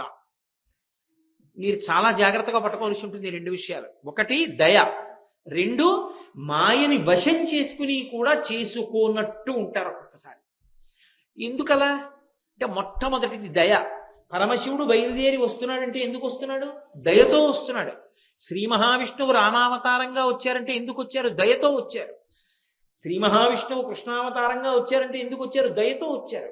అరే పాపం వీళ్ళు పాడైపోతున్నారే, వీళ్ళని మనం రక్షించాలని చెప్పి వచ్చారు. సౌందర్యలహరిలో శంకరాచార్యులు వారు అంటారు, అమ్మవారుట ఎప్పుడు కనుబొమలు ఇలా చిట్లించి ఉంటుంది. ఇలా చిట్లించి ఉంటే భయం కదా మనకి. ఇలా ఉందనుకోండి సంతోషంగా దగ్గరికి వెళ్తాం, ఇలా ఉందనుకోండి కోపంగా ఉంటే కదా ఇలా ముడేస్తారు. మరి ఇలా ఉంటే మనకు భయం ఏదు దగ్గరికి వెళ్ళడానికి. భ్రువౌ భుగ్నే కించిత్ భువన భయభంగ వ్యసనిని అన్నారు శంకరాచార్యులు. ఇలా ఎందుకు ఉంటుందంటేట కోపంతో కాదుట, భువన భయభంగ వ్యసనిని. అరే నా పిల్లలు వీళ్ళందరూ పాడైపోతున్నారు రా, వీళ్ళు ఎలా బాగుపడతారు, వీళ్ళు ఎప్పటికీ మంచి మార్గం తెలుసుకుంటారని అమ్మ ఇలా ఉంటుంది. అంటే ముడివీయడంలో కోపం కాదు, దయ. మన గురించి తాపత్రయపడుతూ ఉంటుంది. పరమేశ్వరుడు అవతారంగా కిందకి ఎందుకు వస్తాడంటే మన మీద దయతో వస్తాడు. దయతో కిందకొచ్చినటువంటి అవతారంలో ఉన్న పరమేశ్వరుడికి మాయ అధీనమై ఉంటుంది. ఆయన మాయకు వశుడు కాడు. వశుడు కాకపోయినా తాను కూడా వశుడైపోయినట్లు నటిస్తాడు ఒక్కొక్కసారి. ఎందుకో తెలుసా? అలా నటిస్తేనే మనం ఆదర్శంగా తీసుకుంటాం, లేకపోతే తీసుకోం. ఎందుకని అంటే నేను మీతో మాట చెప్తాను, తొందరగా పట్టేసుకోవడానికి మీకు ఉదాహరణ చెప్తాను. అలా ఒక ఆయన వచ్చి వెనకాతల ఏనుగును ఒక దాన్ని తీసుకొచ్చి, ఏమంటే నేను విశేషమైన వ్యాయామం చేశాను, నేను ఇలా భూమి మీద పడుకుని నా గుండెల మీద ఏనుగు 4 కాళ్ళు వేసి నించుంటుంది, నించుని దిగిపోతుంది, నాకేం అవదన్నాడు. ఏనుగు 4 కాళ్ళతో నించుంటుంది ఆ గుండెల మీద, నిలబెట్టుకుంటావా? నిలబెట్టుకుంటాను, నేను అంత వ్యాయామం చేశాను, అంత సాధన చేశాను. ఏది చూపించు. పడుకున్నాడు. ఏనుగుని పిలిచారు, 4 కాళ్ళతోటి గుండెల మీద ఎక్కింది, దిగిపోయింది. ఇప్పుడు ఆయన గుండెల మీద ఏనుగుని ఎక్కించుకున్నాడని మనం ఎక్కించుకుంటామా? అబ్బో ఆయన ఎంత వ్యాయామం చేశాడండి, ఎంత సాధన చేశాడండి, అందుకు ఏనుగుని ఎక్కించుకున్నాడు, మనం ఎక్కడ ఎక్కించుకుంటామని వదిలేస్తాం. భగవంతుడు కూడా అన్ని వేళలా అవతారంలో మాయకి అతీతంగా ఉన్నాడు అనుకోండి, ఆయన భగవంతుడు కదండి, చెల్లిందంట. ఏనుగు ఎక్కించుకున్న వాడిని వదిలేసినట్టే ఈశ్వరుని కూడా వదిలేస్తాం. అప్పుడు అవతారం పోతుంది, అవతారం యొక్క ప్రయోజనం ఉండదు. అందుకని ఆయన కూడా మాయకి వశపడిపోయినట్టు నటిస్తాడు. నటిస్తే మనకి దగ్గరగా వస్తాడు. చూసావా మనలాగే ఉన్నాడు కానీ ఎంత ఓర్పు పట్టాడురా అని రామనామని చెప్తాం. రాముడు సీతమ్మ కనపడకపోతే కొండల్ని గుట్టల్ని ఏటిని గోదావరిని పట్టుకుని ఏడుస్తూ పరిగెత్తాడు అనుకోండి, అయ్యో రాముడు పాపం ఎంత బాధపడ్డాడో, అంత బాధపడ్డా ధర్మానికి కట్టుబడ్డాడండి, మనము కట్టుబడాలంటాం. నిజంగా రాముడు మాయకి వశుడై కాదు, వశుడైనట్టు నటిస్తాడు, ఎందుకంటే మనల్ని ఉద్ధరించడానికి. తాతగారు చిన్న పిల్లాడితో మనవడితో కలిసి ఆడుతూ ఉంటాడు. మనవడితో కలిసి ఆడుతున్నప్పుడు ఏదో క్రికెట్ ఆడుకుంటున్నారు ఇద్దరు. తాతగారు తనకి బలం ఉంది కదా అని వేసిన బంతిని అల్లా కొట్టేస్తాడు, ఏంటి కొట్టడం. ఏదో మనవడు కొడుతుంటే 4 మాటలు ఇలా కొద్దిగా పక్కకు కొడతాడు. తాతగారండి మీరు ఎంతగా అవుట్ అవ్వట్లేదు తాతగారండి అంటాడు. అంటే ఆయనే ఓ క్యాచ్ ఇచ్చేసి అవుట్ అయిపోతాడు. తాతగారు ఎందుకంత కిందకు వచ్చేసాడు? మనవడి కోసం. మనవడి కోసం తను శక్తి ఉన్న శక్తి లేనివాడిలా నటించి మనవడికి దగ్గరైనట్టు, మనవడికి ప్రీతి కల్పించినట్టు, మనకి బాగా దగ్గరవడానికి పరమేశ్వరుడు మాయకి వశుడైనట్లు నటిస్తాడు తప్ప ఆయన నిజంగా మాయకి వశపడిపోయాడని మనం అనుకోకూడదు. అందుకే అది శంకరాచార్య స్వామి వారి అవతారానికి కూడా మినహాయింపు కాదు. శంకర భగవత్పాదుల ఇంటికి దూరంగా పూర్ణా నది ప్రవహిస్తూ ఉండేది. అమ్మగారు రోజు వెళ్ళి స్నానం చేసేవారు. అందులో ఆర్యాంబ. ఒక రోజు జ్వరం వచ్చింది ఆవిడకి. వెళ్ళలేకపోతున్నాను రా అంత దూరం, ఇవాళ నైమిత్తిక తిథిరా, ఇవాళ నదీ స్నానం చెయ్యాలి, వెళ్ళలేకపోతున్నాను రా అని బాధపడ్డాడు. శంకరులు అన్నారు, అమ్మా ఎందుకమ్మా బాధపడతావు, పూర్ణా నదిని మన ఇంటి ముందుకు పిలుస్తాను, స్నానం చేయి అని నదిని పిలిచారు. ఓ పూర్ణా నది మా ఇంటి ముందు నుంచి వెళ్ళు అన్నారు. నది వెళ్ళింది. అమ్మగారు స్నానం చేశారు. నర్మదా నదికి వరదలు వచ్చాయి, కమండలంలోకి పట్టేశారు. ఆ శంకరాచార్యుల వారు కాశీపట్టణంలో పరమశివుడు శిష్యుల్ని తన ప్రమరగణాల్ని కుక్కలుగా పెట్టుకుని వస్తూ ఉంటే పంచముడు అనుకుని ఏమీ తెలియని వారిలా ఆయన పరమశివుడిని తెలియని వారిలా నటించారు, చేసి మనీషా పంచకం చేశారు. నిజంగా శంకరాచార్యుల వారికి వస్తున్నవాడు శివుడని తెలియదా? తెలిసిపోతే మనీషా పంచకం మనకు ఎలా అందుతుంది? ధర్మసూక్ష్మం ఎలా అందుతుంది? అందదు. మనకి అందించాలంటే ఆయన తెలియని వారిలా ఉండాలి. అంటే మాయకి వశపడని వారయ్యుండి మాయకి వశపడిన వారిలా నటిస్తారు. అది అవతారము యొక్క లక్షణం. ప్రతి అవతారమునందు ఈ లక్షణాలు ఉంటాయి. అలా లేకపోతే మనుష్యులకు దగ్గర కావు అవతారాలు. అప్పుడు ప్రయోజనం ఉండదు అవతారానికి. అవతారము మనుష్యునికి దగ్గరవడానికి ఈ రెండు లక్షణములను సంతరించుకుంటుంది. దయ, మాయకి వశపడినట్లు నటించుట. అందుకని శంకరాచార్యులు వారు ఏం చేశారు? నటించారు. ఎలా నటించారు? కుమరిలో భట్టుగా వెళ్ళమన్నారు సుబ్రహ్మణ్యేశ్వర స్వామిని. ఎందుకని? దేవతలకు ముందు అన్నం దొరకాలి, ప్రజలు కర్మ మార్గంలో యజ్ఞయాగాది క్రతువులు చెయ్యాలి. చేస్తే తప్ప వర్షం పడదు, వర్షం పడితే తప్ప భూమి శాంతిగా ఉండదు. కాబట్టి ఒరే ముందు నువ్వు వెళ్ళి కర్మ మార్గం ప్రచారం చెయ్యి అన్నారు. సుబ్రహ్మణ్యేశ్వర స్వామి వారు వచ్చి కర్మ మార్గ ప్రచారం మొదలెట్టి జ్ఞాన మార్గాన్ని నిరసించారు. శంకరాచార్యులు వారు జ్ఞాన మార్గానికి చెందినవారు. అయినా కూడా ఎందుకు మరి కుమరిని భట్టుగా పంపించారు సుబ్రహ్మణ్యుడు అంటే? దేవతలకు అన్నం కోసం. పైగా ఇప్పుడు ముందు కుమరిల భట్టు వచ్చారు కాబట్టి మళ్ళీ అందరూ వేదం ఎలా చెప్పిందో అలా బ్రతకడం మొదలుపెట్టారు. అప్పుడు నేను ఒక చారిత్రక సత్యం చెప్తున్నాను. బౌద్ధ మతం ఈ దేశాన్ని విడిచిపెట్టి వెళ్ళిపోవడం ప్రారంభమైంది. కుమరిల భట్టు అవతారంలో సుబ్రహ్మణ్యుడు రావడం ప్రారంభం చేసిన తర్వాత ఆయన బోధ చేయడం మొదలెట్టాడు. బ్రహ్మగారు మండల మిశ్రుడిగా వచ్చాడు. మిగిలిన వాళ్ళు ఎవ్వరూ భార్యలతో రాలా. వాయువు భార్యతో రాలా, అగ్ని భార్యతో రాలా. అందుకే తోటకాచార్యులు వారు సన్యాసిగా వచ్చారు. హస్తమాలకాచార్యులు వారు వాయువు. కానీ వాయువు భార్యతో రాలా. ఒక్క బ్రహ్మగారు మాత్రం భార్యతో కలిసి అవతరించాడు సరస్వతీదేవితో. ఎందుకు ఆయన ఒక్కడు భార్యతో రావడం ఎందుకు? శివుడు అలా ఎందుకు ఆజ్ఞాపించాలి అంటే, కర్మాచరణము అన్న మాటకు అర్థం ఏమిటి? ప్రధానంగా కర్మాచరణం అంతా ఏ ఆశ్రమంలో ఉంటుంది? గృహస్థాశ్రమంలో ఉంటుంది. ఒక యజ్ఞం చేయడం, యాగం చేయడం, సంధ్యావందనం చేసుకోవడం, ఇంటి పట్టున అతిథుల్ని ఆదరించడం, భగవంతుడికి పూజ చేసుకోవడం, ఇవన్నీ గృహస్థాశ్రమంలో ఉంటాయి. గృహస్థాశ్రమంలో ఇవన్నీ చెయ్యడానికి యోగ్యత దేనివల్ల వస్తుంది? భార్య పక్కన ఉంటేనే. భార్య లేకపోతే, ఎడంభుజం మీద తువ్వాలు లేకపోతే చేయడానికి యోగ్యత ఉండదు. కాబట్టి భార్య పక్కన లేకపోతే కర్మ మార్గంలో ఉండడానికి అవకాశం లేదు. అందుకే సరస్వతీదేవిని తీసుకుని వచ్చాడు. అందుకని ఆవిడ ఉభయ భారతి లేదా సరసవాణి అన్న పేరుతో సరస్వతీదేవి కూడా వచ్చింది. కాదు, ఇంకొక కారణం ఉంది. శంకరాచార్యుల వారి యొక్క జ్ఞాన వైభవాన్ని తట్టుకుని ఈయన సర్వజ్ఞుడు అని ప్రకటించాలంటే సరస్వతీదేవి తప్ప అన్యులకు సాధ్యం కాదు. తీర్పు చెప్పాలంటే ఒకానొక రెండు సందర్భాల్లో తీర్పు చెప్పవలసి వచ్చింది. అందుకని సరస్వతీదేవి ఈ భూమి మీదకి వచ్చింది సరసవాణిగా. నేను మీకు ఎదర 5 రోజుల్లో చూపిస్తాను ఆ ఘట్టం ఎక్కడ వస్తుందో. కాబట్టి వీళ్ళందరూ ముందొచ్చారు. ఇప్పుడు వెనక శంకరాచార్య స్వామి వారి అవతారం రావాలి. అవతారం రావడం అంటే తేలికే, కానీ అవతారం రావాలంటే ఎక్కడ రావాలి? ఈ భూమండలంలో ఎక్కడ పుట్టాలి? ఎవరి ఇంట్లో పుట్టాలి? ఏ తల్లిదండ్రుల కడుపున పుట్టాలి? తాను ఏ ఆశ్రమంలో ఉండాలి? ఇవి 4 ప్రశ్నలు. తాను బ్రహ్మచారిగా ఉంటే ధర్మాన్ని మళ్ళీ నిలబెట్టగలరా? గృహస్థుగానా, వానప్రస్థుగానా, సన్యాసిగానా? ఎన్ని సంవత్సరాలు ఉండాలి ఈ భూమండలం మీద? ఈ దేశంలో, ఈ భూమండలంలో ఏ ప్రాంతంలో తాను పుట్టాలి? ఏ ఇంట్లో తాను పుట్టాలి? ఏ ఆశ్రమంలో తాను ఉండాలి? ఎన్ని సంవత్సరాలు ఈ భూమండలం మీద ఉండాలి? ఇవి పెద్ద ప్రశ్నలు అవతారానికి.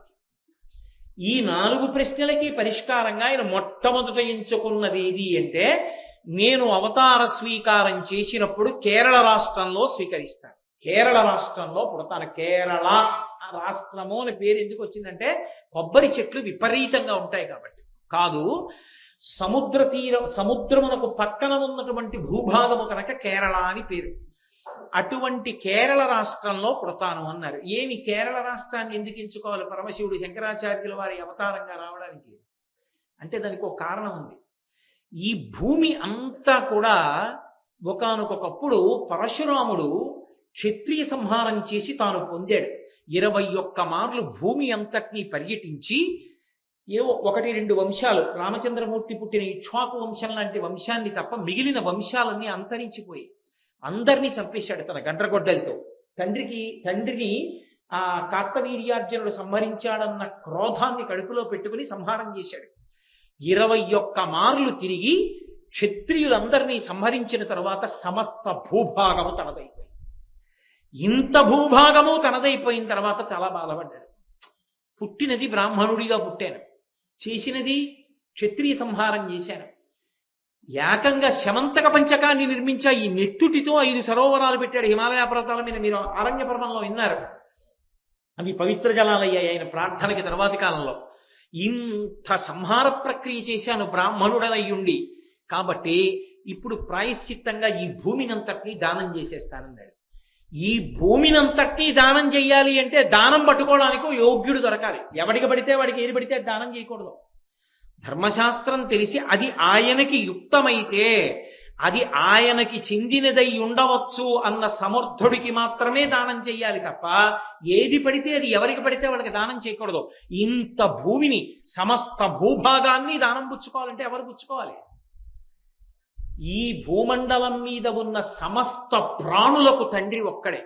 రాక్షసులు కానివ్వండి, క్రిమికీటకాలు కానివ్వండి, పాములు కానివ్వండి, తేళ్లు, జెర్రిలు దగ్గర నుంచి సమస్త ప్రాణులకు తండ్రి ఒక్కడే, కశ్యప ప్రజాపతి.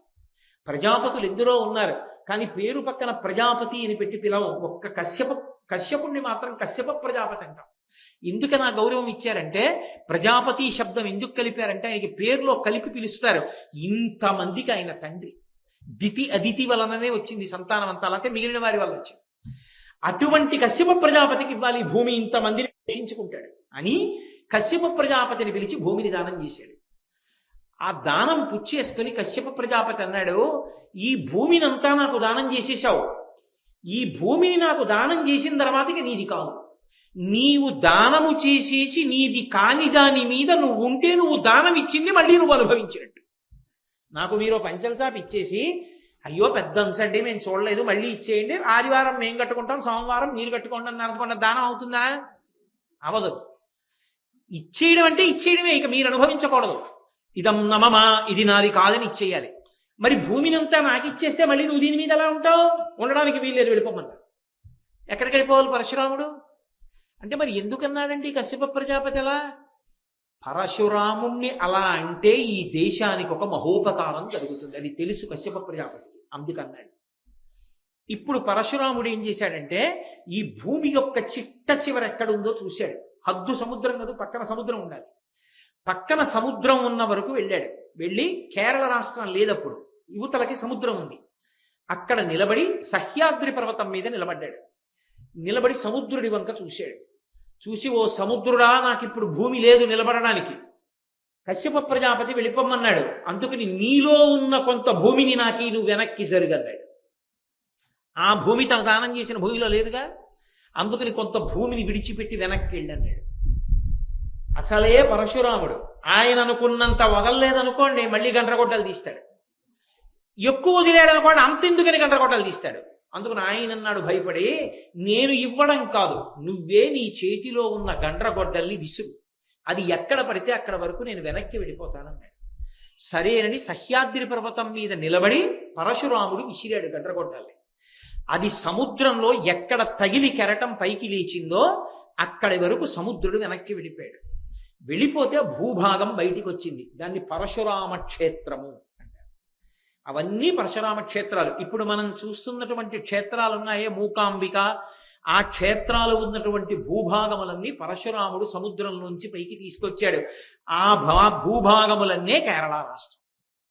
కేరళ రాష్ట్రం సముద్రాంతర్గతమైన భూమి. అది తరువాత బయటికి వచ్చింది. అందుకే కొబ్బరి తోటలు ఎక్కువ ఇప్పటికీ.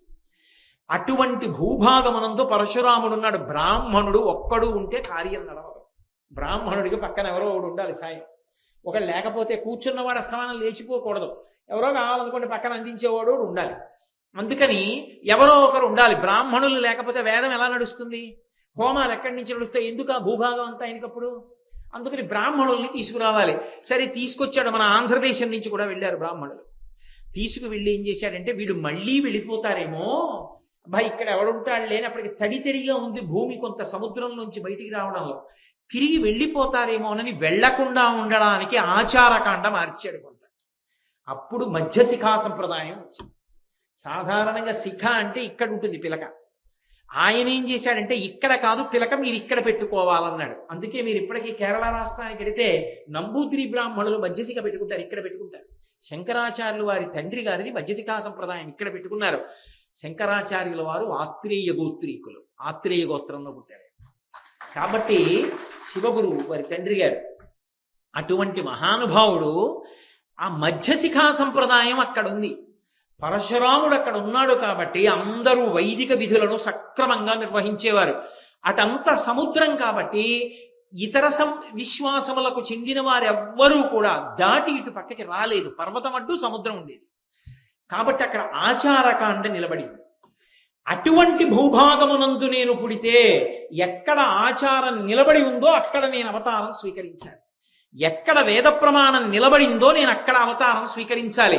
అందుకని కేరళ రాష్ట్రంలో ఉన్న కాలడి అగ్రహారాన్ని ఆయన ఎంచుకున్నాడు.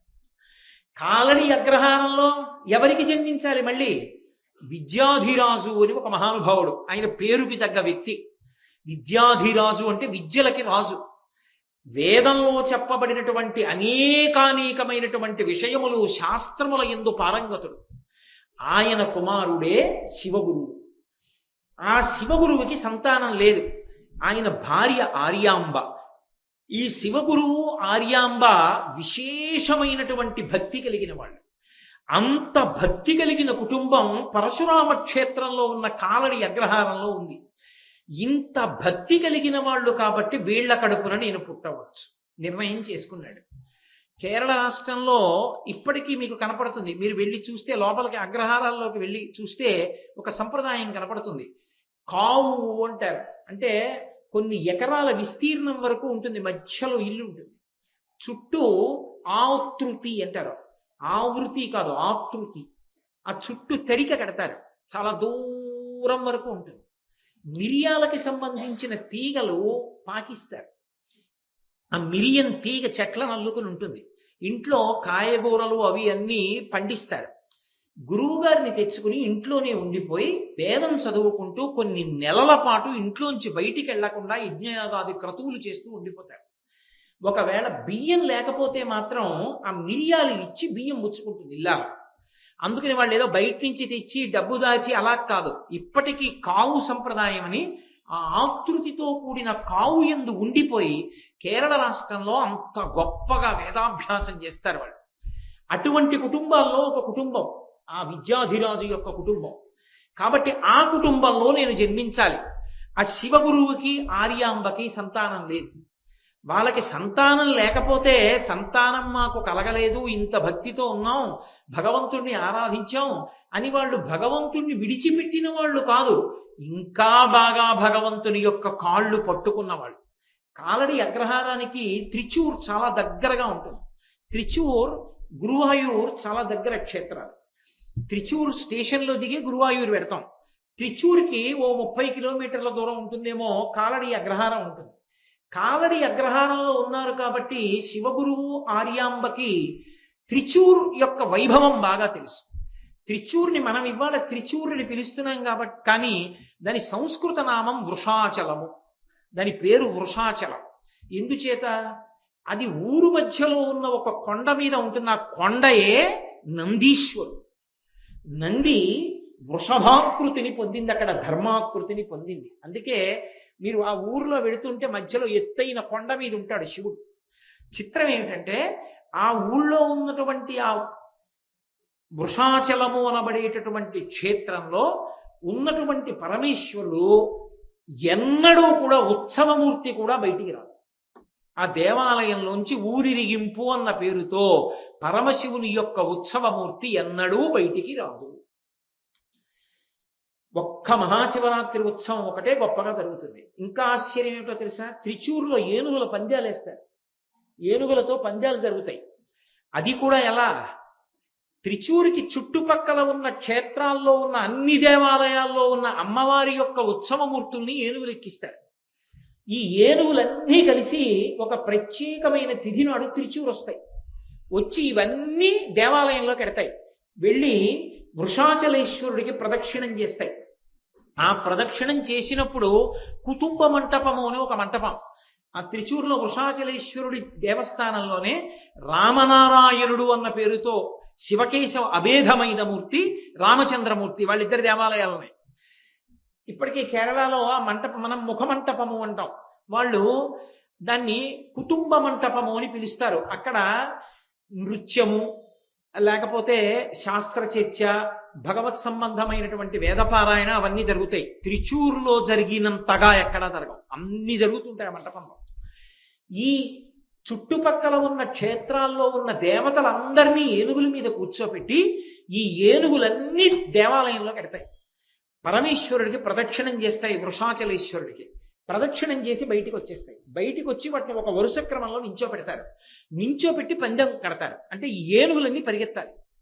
అమ్మవారి మూర్తులు భ్రంశం కాకుండా పైన కూర్చున్న అర్చకుడితో కలిపి పరిగెడతాయి ఏనుగులు.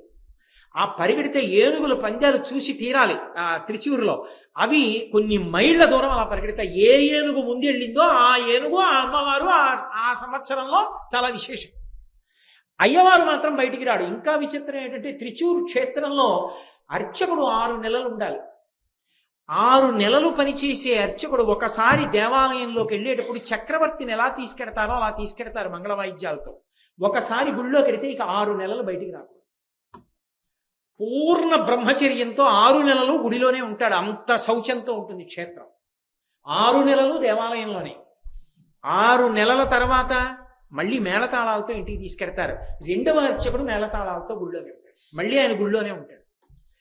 అటువంటి క్షేత్రంలో పరమశివలింగానికి ఆవు నీతితో అభిషేకం చేస్తారు. ఆ ఆవు నెయ్యి నేను పట్టుకొచ్చానంటే తీసుకోరు వాళ్ళు, వాళ్లే చేస్తారు నెయ్యి. చేసినటువంటి నెయ్యికి మనం ద్రవ్యం ఇస్తే మనని ముట్టుకోనివ్వరు, బ్రాహ్మణులే తీసుకెడతారు. దాదాపు ఒక 500 సంవత్సరాల క్రితం అభిషేకం చేసినటువంటి నెయ్యి శివలింగం మీద పేరుకుపోయి ఉంటుంది గడ్డ కట్టి. చిత్రం ఏంటంటే చుట్టూ గుత్తి దీపాలు వెలుగుతుంటాయి, చాలా దగ్గరగా వెలుగుతుంటాయి గుత్తి దీపాలు. అంతరాలయంలో వేడి ఎంత వేడిగా ఉంటుందో, కానీ గడ్డ కట్టిన నెయ్యి ఇంత చుక్క కరగదు. ప్రసాదం తీసుకొచ్చి ఇస్తారు, ఆకులో పెట్టిస్తారు, గడ్డ కట్టి ఉంటుంది. మీరు అర్చకుడి చేతిలోంచి తీసుకుని ఇలా పట్టుకోగానే కరిగిపోతుంది. శివలింగం మీద ఉన్నంత కాలం కరగదు.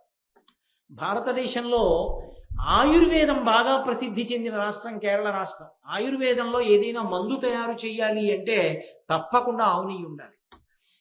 ఎంత ప్రాచీనమైన ఆవు నెయ్యి అయితే ఔషధి అంత బాగా పనిచేస్తుందో తయారు చేసిన ఔషధం. ఇప్పటికీ కొన్ని 100 సంవత్సరాల క్రితం నెయ్యి కావాలంటే త్రిచూరు వెళ్ళి తెచ్చుకుంటారు.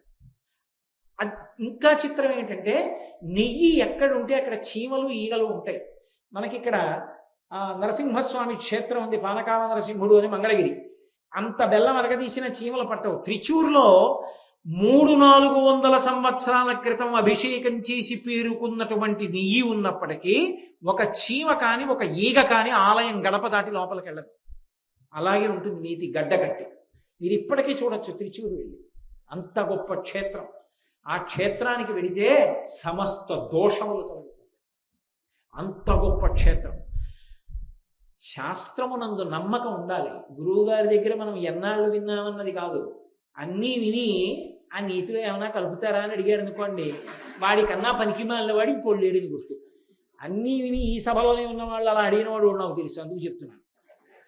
కాబట్టి శాస్త్రమునందు విశ్వాసం అంటే విశ్వాసం ఉండాలి. త్రిచూర్ లాంటి క్షేత్రాల్ని పట్టుకుని పరిహాసాస్పదంగా మాట్లాడకూడదు. ఓసారి ఆ క్షేత్రానికి ఎడితే తెలుస్తుంది ఆ క్షేత్ర వైభవం ఏమిటో. నోరు ఉంది కదా అని ఏవి పడితే అవి మాట్లాడకూడదు, అదుపులో ఉంచుకుని మాట్లాడాలి. అనవసరపు ప్రలాపనలు మంచివి కావు. ఇప్పటికీ అంత శౌచాన్ని నిర్వహిస్తారు ఆ దేవాలయంలో. అటువంటి త్రిచూర్ క్షేత్రానికి ఒక లక్షణం ఉంది. మండల భజన అని ఒకటి చేస్తారు. మండల భజన అంటే 40 రోజులు అని.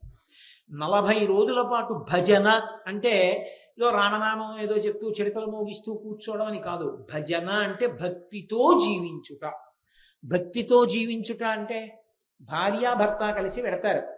అక్కడ ఉన్నటువంటి పవిత్ర కోనేటిలో స్నానం చేస్తారు. స్వామి అభిషేకం జరుగుతున్నంతసేపు కూర్చుంటారు. మౌనంగా పారాయణ చేసుకుంటారు. కొన్ని దేవాలయాల్లో రాత్రి నిద్ర చేయడానికి స్థానాన్ని ఇస్తారు. అటువంటి స్థానం కల్పింపబడిన చోట రాత్రి పడుకుని నిద్రపోతారు బ్రహ్మచర్యం పాటిస్తూ. మరునాటి ఉదయం లేస్తారు, మళ్ళీ కార్యక్రమం మొదలు. ఆలయం విడిచిపెట్టి వెళ్ళరు, అక్కడే భక్తితో ఉండిపోతారు. అలా 40 రోజులు ఉంటారు. 40 రోజులు ఉంటే అలా భక్తిగా తీరని కోర్కె ఉండదు. ఈశ్వరుడు అనుగ్రహించేస్తాడు త్రిచూరు. అంత గొప్ప క్షేత్రం త్రిచూరు. కాబట్టి ఆ త్రిచూర్కి 30 మైళ్ళ దూరంలో ఉంది కాలడి. ఈ కాలడిలో ఉన్నారు శివగురువు, ఆర్యాంబ. వీళ్ళిద్దరికీ సంతానం లేరు. సంతానం లేకపోయినా వాళ్ళకి పరమేశ్వరుడి మీద అంత విశ్వాసం, వేదం మీద అంత విశ్వాసం. ఎక్కడిది? పైన విద్యాధిరాజు ఉన్నాడు తండ్రి, ఆయనకంత నమ్మకం. తండ్రి అన్నాడు, సంతానం లేరని బెంగబెట్టుకుంటావు ఎందుకురా, పక్కనే ఉంది కదా త్రిచూర్, భజన చేయండి దంపతులు ఇద్దరు అన్నాడు. ఇద్దరూ కలిసి వెళ్ళారు. ఓ చమత్కారం జరిగింది. 40 రోజులు అయిపోయింది. పరమేశ్వరుడు కనపడలేదు. స్వప్న సాక్షాత్కారం ఇస్తూ ఉంటాడు అక్కడ, లేదా కూరికి తీరిపోతుంది. రెండూ జరగలేదు. వాళ్ళు బాధపడ్డారు. శివగురువు వెళ్ళి ఆర్యాంబతో ఒక మాట అన్నాడు. ఆర్యాంబ, ఇన్నాళ్ళు ఇక్కడ నేను భజన చేశాను, నువ్వు చేశావు, ఇంత కష్టపడ్డాం, శివానుగ్రహం కలగలేదు, భగవంతుడు ఉన్నాడంటావా అన్నాడు. అంటే ఆర్యాంబంది, నో దేవతాను జడిమా మనుష్యే అన్నాడు. దేవతలను నింద చెయ్యవద్దు. మనమే భక్తిలో ఏదో లోపం చేశాం. ఇక్కడ మనం భక్తిగా ఉంటే ఈశ్వరుడు అనుగ్రహించకపోవడం ఉండదు. మనం భక్తిగా లేవు కాబట్టి ఈశ్వరుడు అనుగ్రహించలేదు. మన యందే ఏదో పొరపాటు ఉంది. మరింత దృఢదీక్షతో ఈశ్వరుణ్ణి ఆరాధన చేద్దాం అన్నాడు. తప్పకుండా అలాగే ఆరాధన చేద్దాం. అది శ్రద్ధ అని పిలుస్తారు. శ్రద్ధ అంటే శాస్త్రస్య గురువాక్యస్య సత్యబుద్ధ్యావధారణ. సా శ్రద్ధ కదితా సిద్ధి యా వస్తూపలభ్యతే అంటారు శంకరాచార్యుల వారు భాష్యం చేస్తూ. శ్రద్ధ అంటే గురువు గారు చెప్పిన మాట మీద, శాస్త్రం మీద విశేషమైనటువంటి నమ్మకం ఉండడం. ఈ రెండిటి యందు నమ్మకంతో ఎవడు నిలబడతాడో అటువంటి వాడు శ్రద్ధతో ఉన్నాడు అని చెప్తారు. వాడికి దొరకనిది, వాడికి తీరనిది కోరిక ఉండదు. కాబట్టి యయా వస్తూపలభ్యతే, వాళ్ళ కోరికలన్నీ తీరుతాయి. కాబట్టి ఆ తల్లిని శ్రద్ధ. భర్తని ఆమె ఉపాసనా మార్గాన్ని ఆమె దిద్దింది. నో దేవతాను జడిమా మనుష్యే. మన యందు దోషం ఉందేమో, దేవతలలో లేదు, శాస్త్రంలో లేదు, దేవాలయంలో లేదు. ఇంకా భక్తిగా ఉందాం. అంతటి యోగ్యత లేకపోతే పరమేశ్వరుడు ఎలా పుడతాడండి ఆ కడుపున? అంతటి దృఢదీక్ష ఉన్నవాళ్ళో కాదో ప్రపంచానికి తెలియద్దు. అందుకు కదూ ఆర్యాంబ చరిత్ర ప్రపంచం అంతా తెలిసింది. మహానుభావులు శృంగగిరి పీఠాధిపత్యం వహించినటువంటి సచ్చిదానంద శివాభినవ నరసింహభారతి స్వామి వారు ట్రావెన్కోర్ ఎస్టేట్ లో కాలడి అగ్రహారంలో శంకరాచార్యుల వారు పుట్టిన ప్రదేశం. శారద ఆయన యొక్క తల్లిగారైనటువంటి ఆర్యాంబ గారు శరీరం విడిచిపెడితే శంకరాచార్యుల వారు ఎక్కడ ఆమెని భూస్థాపితం చేశారు, ఎక్కడ దహనం చేశారో ఆ ప్రదేశాన్ని కూడా ధ్యానంలో కనిపెట్టి ట్రావెన్కోర్ ఎస్టేట్ జమీందారు గారి అనుమతి తీసుకుని వెతికిస్తే ఇల్లు బయటపడింది. ఇప్పటికీ కాలడి వెడితే మీకు శృంగేరి నిర్వహణలో ఉంది. శంకరాచార్యుల వారు పుట్టిన గది కూడా ఉంది ఇప్పటికీ. అక్కడ మూర్తిని పెట్టి దీపం వెలిగించుతారు. ఆర్యాంబ సమాధి అక్కడే కనపడుతుంది. సచ్చిదానంద శివాభినవ నరసింహభారతి స్వామి వారు కాలడి వెడితే దానికి ప్రతిష్ఠ చేయడం కోసమని అక్కడికి వెళ్ళిన తర్వాత తెల్లటి బట్ట కట్టుకుని ఒక విధవరాలు కనపడింది. అమంగళ దర్శనం, నాకు విధవ కనపడింది ఏమిటని తలస్నానం చేసి వచ్చారు. మళ్ళీ కనపడింది. ఇదేమిటి నాకు విధవ కనపడుతోంది, బహుశా నా అవతారం పరిసమాప్తం అవుతోంది అనుకున్నాడు. ఆ కనపడింది ఎవరో కారు, ఆర్యాంబ. కాలడి వచ్చి నా కొడుకు పుట్టిన ప్రదేశాన్ని కనిపెట్టామని ఆర్యాంబ తల్లి దర్శనమిచ్చింది. అంత గొప్ప భూమి కాలడి. అటువంటి కాలడి పూర్ణానది ప్రవహించేటటువంటి పరివాహక ప్రాంతం. అక్కడ జన్మించాలని నిర్ణయం తీసుకున్నారు ఆయన. అటువంటి పుణ్య దంపతులు, వాళ్ళకి ఆ యోగ్యత లేకపోతే ఎలా? అందుకే మీరు చూడండి చమత్కారం, శంకరాచార్యుల వారు శివగురువు ఆర్యాంబ కడుపున పుట్టిన శివగురువు ఉపనయనం కూడా చేయలే. శంకరాచార్యుల వారికి ముందే వెళ్ళిపోయాడు, శరీరం వదిలిపెట్టేశాడు ఆయన. ఆర్యాంబ జీవించి ఉంది. సన్యాసం తీసుకోవద్దురా, నీకు పెళ్లి చేస్తానంది. అమ్మా నీ శరీరం పడిపోయేటప్పుడు నేను వస్తానమ్మా అని మాటిచ్చారు ఆతురత సన్యాసం తీసుకుని. ఆర్యాంబ గారు శరీరం విడిచిపెడుతుంటే వచ్చారు శంకరాచార్యుల వారు. రావడం కాదు, అమ్మగారికి శివ పార్షదుల్ని పిలిచారు, విష్ణు పార్షదుల్ని పిలిచారు. అమ్మ విష్ణు పార్షదుల్ని చూసి సంతోషించింది, వైకుంఠానికి వెళ్ళిపోయింది. అమ్మని వైకుంఠానికి పంపించి అమ్మ శరీరాన్ని పైకెత్తి తీసుకెళ్లి లేత అరిటాకుల్లో పడుకోబెట్టి అగ్నిహోత్రుణ్ణి ప్రార్థన చేసి శరీరానికి సంస్కారం చేశారు. అమ్మ పొందినంత అదృష్టం తండ్రి పొందల. అదేమిటంటే అవతారం ఇద్దరికి కడుపున పుట్టింది కదా, మరి ఆర్యాంబ చేసుకున్న పుణ్యం శివగురువుకి ఎందుకు దక్కలా? గత జన్మలలో ఎవరు చేసుకున్న పుణ్యం వరకే వారికి అనుభవం, అంతే. ఆర్యాంబ పొందినంత అదృష్టాన్ని శివగురువు పొందలేకపోయారు నిజానికి. కాబట్టి అక్కడ పుట్టాలనుకున్నారు. కారణం ఆ దంపతులకు ధర్మం మీద ఉన్న అనురక్తి అటువంటి. నువ్వు వెళ్ళి కూర్చోవడం కాదు, మాకు పిల్లలు పుట్టలేదండి ఏం చేయమంటారండి అంటే, బలానా క్షేత్రానికి ఎడవా అంటే వెళ్ళి సెల్ ఫోన్ మాట్లాడుకున్న వాడికి పిల్లలు ఎందుకు పుడతారు? వెళ్ళి భక్తితో ఉన్నవాడికి పిల్లలు పుడతారు. కానీ ఎక్కడికి వెళ్ళి ఏం చెయ్యాలో అది చెయ్యాలి, అంతేకాని అది అగ్గిపెట్టి కాదు. అగ్గిపెట్టికేసి పుల్ల రాస్తే జ్వాల రావడానికి. అది క్షేత్రం. నువ్వు భక్తిగా ఉంటే ఈశ్వరుడు అనుగ్రహిస్తాడు తప్ప కేవలం దర్శనాలకి ఫలితాలు వచ్చేయవు. ఈశ్వర ప్రీతి కొరకు నువ్వు అలా ప్రవర్తించవలసి ఉంటుంది, ఆ శ్రద్ధతో ప్రవర్తించవలసి ఉంటుంది. అందుకే పరమ సంతోషాన్ని పొందాడు పరమేశ్వరుడు. ఒకేసారి స్వప్నంలో దర్శనమిచ్చాడు శివగురువుకి ఆర్యాంబకి. దర్శనమిచ్చి మహానుభావుడు అన్నాడు, మీ ఇద్దరూ నా గురించి ఈ త్రిచూర్ క్షేత్రానికి వచ్చి భజన చేశారు మండల కాలం, కాబట్టి నేను రావాలనుకుంటున్నాను, అవతారంగా వస్తాను. మీ కడుపున 100 దీర్ఘాయుష్మంతులైన కొడుకులు మూర్ఖులు కావాలా? సర్వజ్ఞుడైనటువంటి వాడు, సకల శాస్త్ర పారంగతుడైన వాడు నేనే అవతారంగా వస్తే నేను కావాలా? ఏం కావాలని అడిగాడు. శివగురు అన్నాడు, అయ్యా సంతానం అన్నది నాకొక్కడికే కాదుగా, నా భార్యకు కూడా. మా ఆవిడ్ని అడిగి చెప్తానన్నాడు. ఆవిడంది మా ఆయన్ని అడిగి చెప్తానని. ఇద్దరూ నిద్ర లేచి ఒకరిని కలుసుకోవడానికి ఒకరు వస్తున్నారు. ఇద్దరు ఒకరినొకరు చూసుకుని ఏం వస్తున్నావు అంటే ఏం వస్తున్నావు అన్నారు. నాకు ఇలా కనపడ్డాడు శివుడు, ఇలా అడిగాడంటే నాకు అలాగే కనపడి అలా అడిగాడన్నారు. ఏమని అడుగుదాం అన్నారు. వెంటనే దంపతులు ఇద్దరి నోటి వెంట ఒకటే మాట వచ్చింది, బిడ్డలు లేని మనకి బిడ్డలనివ్వగలిగిన పరమేశ్వరుడికి ఎవరు బిడ్డగా ఉంటే తరిస్తామో తెలియదా? మనం చెప్పాలా పరమేశ్వరుడికి ఫలానా వాడు బిడ్డగా ఉండాలని? ఎవరు బిడ్డగా వస్తే మేము తరిస్తామో వాడిని బిడ్డగా ఇమ్మని వదిలిపెట్టేద్దాం. అది ఆ దంపతుల పుణ్యం. అది లోకానికి తెలియచేయద్దు, అందుకు స్వప్నంలో దర్శనమిచ్చాడు. వాళ్ళ దృఢదీక్షని తెలియచేయడానికి. కొన్ని ఎందుకు చేస్తారంటే లోకానికి మర్యాద నేర్పడం కోసం, ఆ దంపతుల యొక్క గొప్పతనాన్ని చూపించడం కోసం. సరే, ఆ క్షేత్రాన్ని విడిచిపెట్టారు, పరమేశ్వరుడికి నమస్కరించారు, ఇంటికి వెళ్ళారు. ఆర్యాంబ నీళ్లు పోసుకుంది. ఆమె గర్భిణి అయింది, ఎంతో సంతోషంగా ఉన్నారు. వైశాఖ మాస శుక్లపక్ష పంచమి వచ్చింది.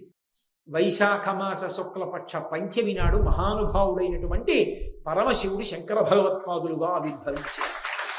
ఆయన పుట్టడమే వైశాఖ మాసాన్ని ఎంచుకున్నారు. చైత్ర వైశాఖ మాసములు 2 కూడా వసంత ఋతువు. ఈ 2 మాసములకు ఒక ప్రత్యేకత ఉంది. అసలు మనిషిగా ఎలా బ్రతకాలో చెప్పినటువంటి మహాపురుషులైన 2 పుట్టిన నెలలు ఈ 2. ఒకటి చైత్రమాసంలో వచ్చిన వాడు రామచంద్ర ప్రభు. వైశాఖ మాస శుక్లపక్ష పంచమి నాడు వచ్చి లోకం ఎలా తరించాలో నేర్పిన వారు శంకర భగవత్పాదులు. అటువంటి మహాపురుషులు 2 పుట్టారు. సంస్కృతంలో చైత్రమాసాన్ని మధుమాసం అంటారు, వైశాఖ మాసాన్ని మాధవ మాసం అంటారు. మాధవి అంటే మల్లెపువ్వు, వైశాఖము అంటే మల్లెతీగ. ఎందుకు అంటే విశాఖ, తీగ కొమ్మలు లేనిది తీగగా ఉన్నది లత, మాధవీలత అంటే మల్లెతీగ. వైశాఖ మాసంలో శంకరాచార్యులు వారు పుట్టారంటే వైశాఖానికి మారు పేరే మాధవీలత.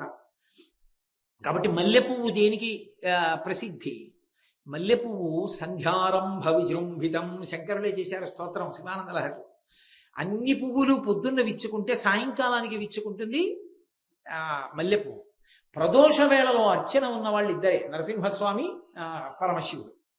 మల్లె పువ్వు అంత తెల్లగా ఏ పువ్వు ఉండదు, మల్లె పువ్వు అంత సువాసనలు గుబాళించే పువ్వు ఇంకొకటి లేదు. అందుకే పుష్ప జాతి యందు రాణి అని పిలుస్తారు ఆ మల్లె పువ్వుని.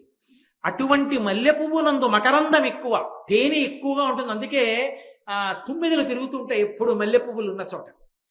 వైశాఖ మాసాన్ని వచ్చేటప్పటికి రెండు బాగా వస్తాయి, ఒకటి మల్లె పువ్వు, రెండవది మామిడి పండు. మామిడి పండు తీపికి గుర్తు, మల్లె పువ్వు సువాసనకి గుర్తు. శంకరాచార్యుల వారి యందు రెండు లక్షణాలు. మామిడి పండు ఎంత తీయగా ఉంటుందో అంత తీయగా ఉంటాయి వారి మాటలు. అందుకే కంచి కామకోటి పీఠానికి ఒక పీఠిక చదువుతారు ఇప్పటికీ. ఆ పీఠిక చదివినప్పుడు ఒక మాట చెప్తారు, సరస్వతీదేవి కొప్పులో పెట్టుకున్నటువంటి మల్లెపూల దండలో ఉన్నటువంటి ఒక మల్లె పువ్వులోని తేనె ఎలా ఉంటుందో ఆ తేనె యొక్క రుచి లాంటి మాటలు కలిగిన శంకరాచార్యుల వారిని పిలుస్తారు. మల్లె పువ్వులోని మకరందమంత తీపి, మామిడి పండులో ఉన్నంత తీయతనం. ఈ రెండు తాపోపశాంతి. వేసవికాలం బయట ఎంత తాపంగా ఉండనివ్వండి, కాస్త మల్లెపూల వాసన వచ్చిందంటే అమ్మయ్యా.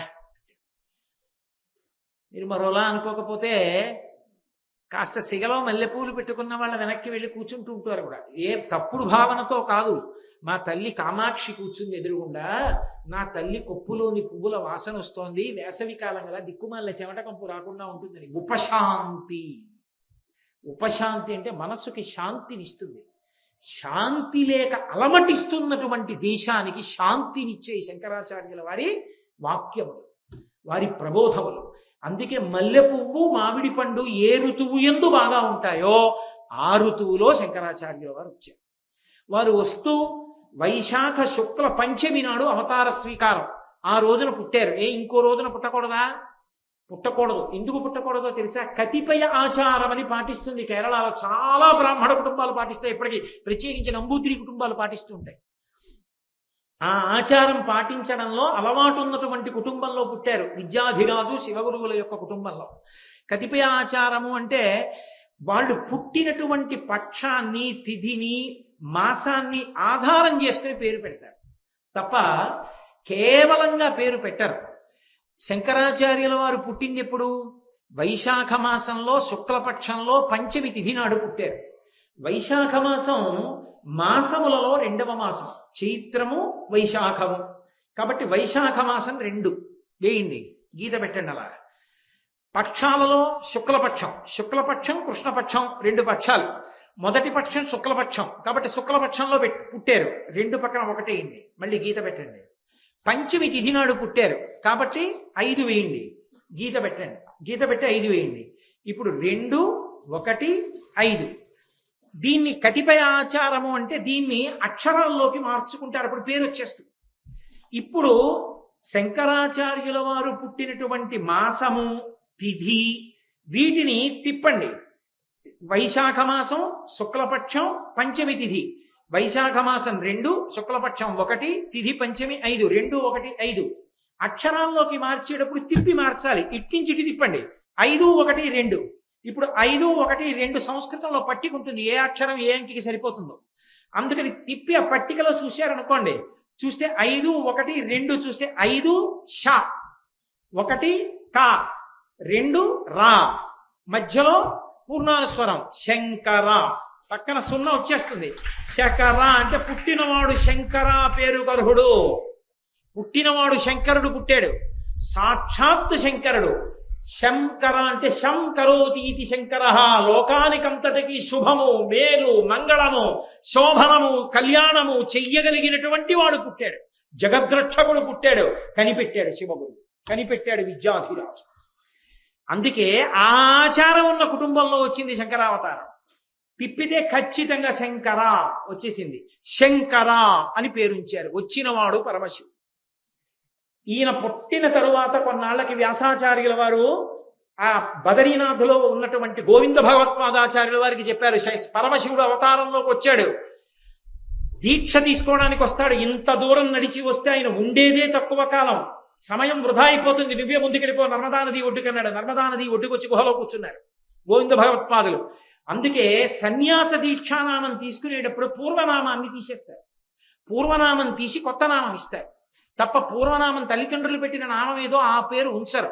మీరు చూడండి, ఆ ద్వైత సంప్రదాయానికి సంబంధించినటువంటి అత్యంత పూజనీయులైన మహాపురుషులు మధ్వాచార్యుల వారు. మధ్వాచార్యుల వారి పూర్వాశ్రమ నామం వాసుదేవ.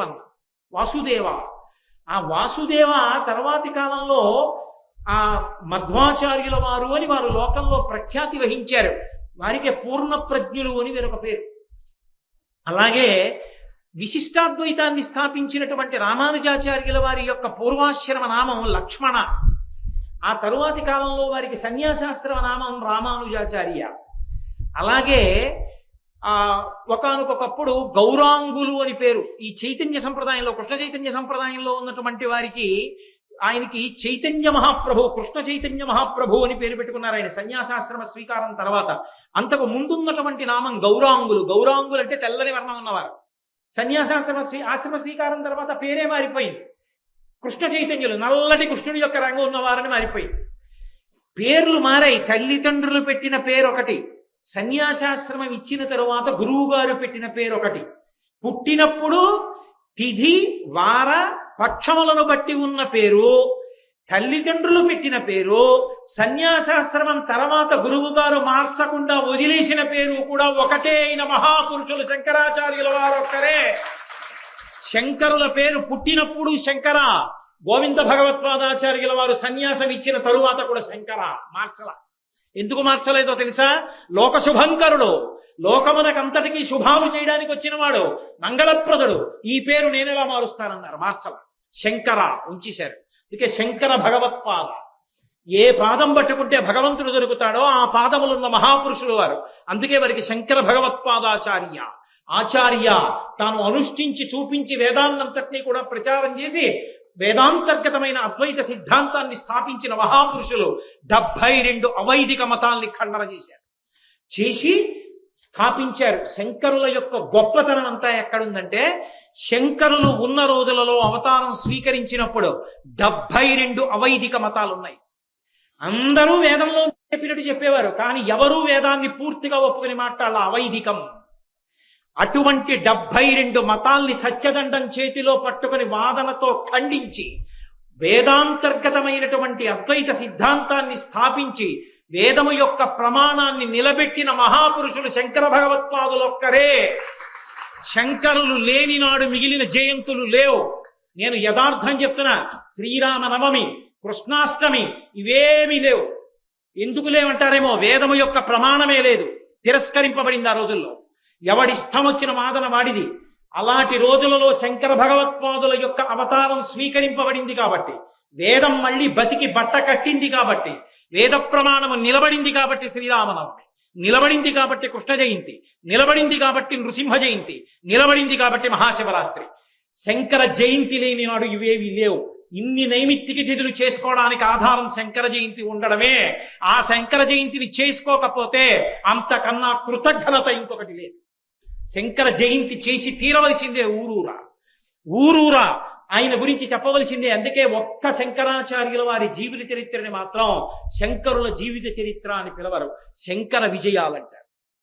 శంకరులు ఎక్కడికి వస్తే అక్కడ మహాపురుషుల యొక్క ఆగమనం, అందుకే విజయం చేశారంటారు. పెద్దలు వచ్చారనుకోండి, వారు వచ్చారన్నారు, ఆయన ఇక్కడికి వచ్చారండి అన్నారు, వారు విజయం చేశారండి అంటారు.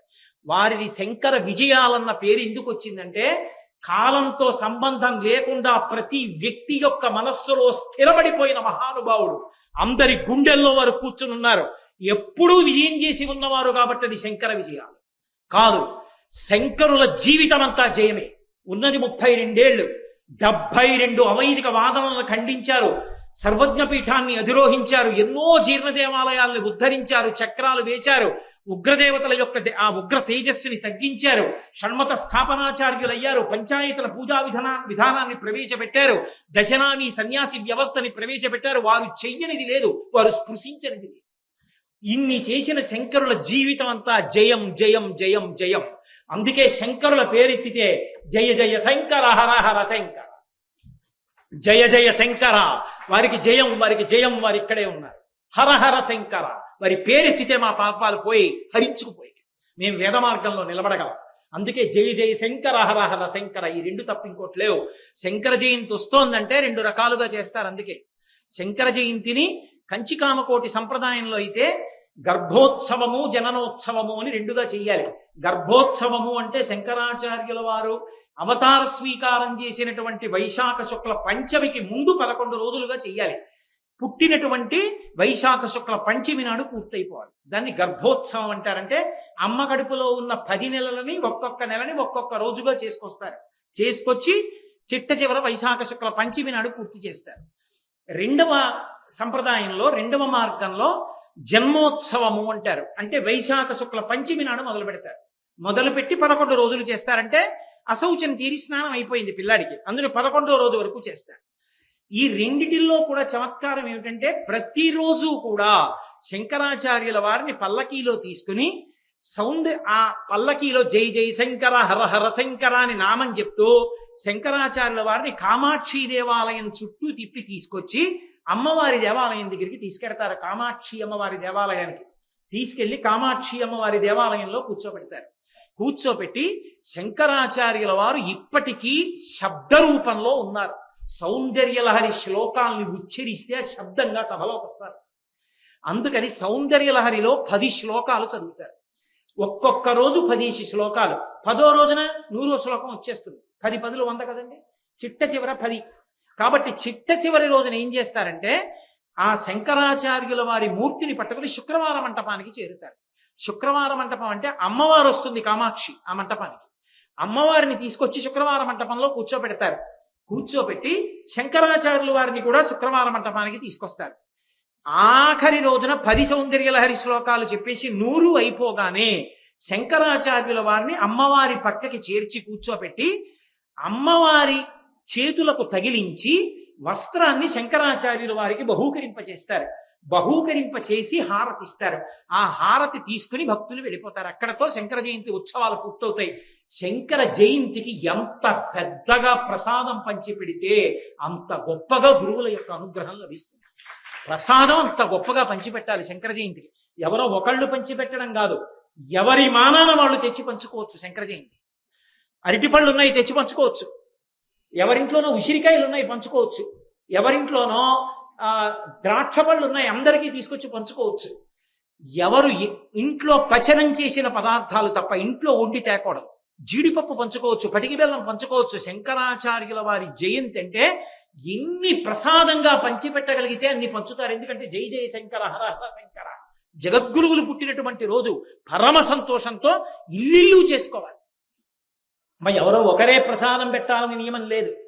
ప్రతి వాళ్ళు తెచ్చి ప్రసాదం పంచిపెట్టుకోవచ్చు వైశాఖ శుక్ల పంచమి నాడు. అందుకని 2గా చేస్తారు. శృంగేరి సంప్రదాయంలో 5 రోజులు చేస్తారు. అందుకే ఇవాళ శృంగేరి మఠంలో కూడా ప్రారంభమైంది శంకర జయంతికి సంబంధించిన ఉత్సవం. ఈ సంవత్సరం మనం శృంగేరి సంప్రదాయంలో 5 రోజులుగా చేస్తున్నాం. అందుకే 22న మొదలు పెట్టాం. 26వ తారీఖున వైశాఖ శుక్ల పంచమి నాడు స్వామివారి పూజతో పూర్తవుతుంది. యథార్థమునకు హోమం చేయాలి. ఆ రోజున హోమం చేసి శంకరాచార్యుల వారికి హవిస్సు ఇవ్వాలి. ఆ హోమం కూడా చేస్తూ ఉంటారు. ఈశ్వరుడు అనుగ్రహిస్తే వచ్చే సంవత్సరం మనం హోమం కూడా చేద్దాం శంకరులకు. కాబట్టి అంత వైభవోపేతంగా శంకర జయంతి ఉత్సవాన్ని నిర్వహిస్తూ ఇంకొక మాట ఉండదు. జై జయ శంకర హర హర శంకర 108 నామాలు చెప్తారు. చెప్పి 8 నామాలు శివనామములు చెప్తారు. భవాయ దేవాయ నమః, శర్వాయ దేవాయ నమః, ఈశానాయ దేవాయ నమః. 8 కలిపి 108, 116 నామాలు. గురువు గారికి తెలుగుదేశం అంటే ఆంధ్ర రాష్ట్రంలో ఆచారం ఏమిటి అంటే 116 కట్నం ఇవ్వడం. వారు సన్యాసి, వారు 116 ఎందుకు పుచ్చుకుంటారు? పుచ్చుకోరు.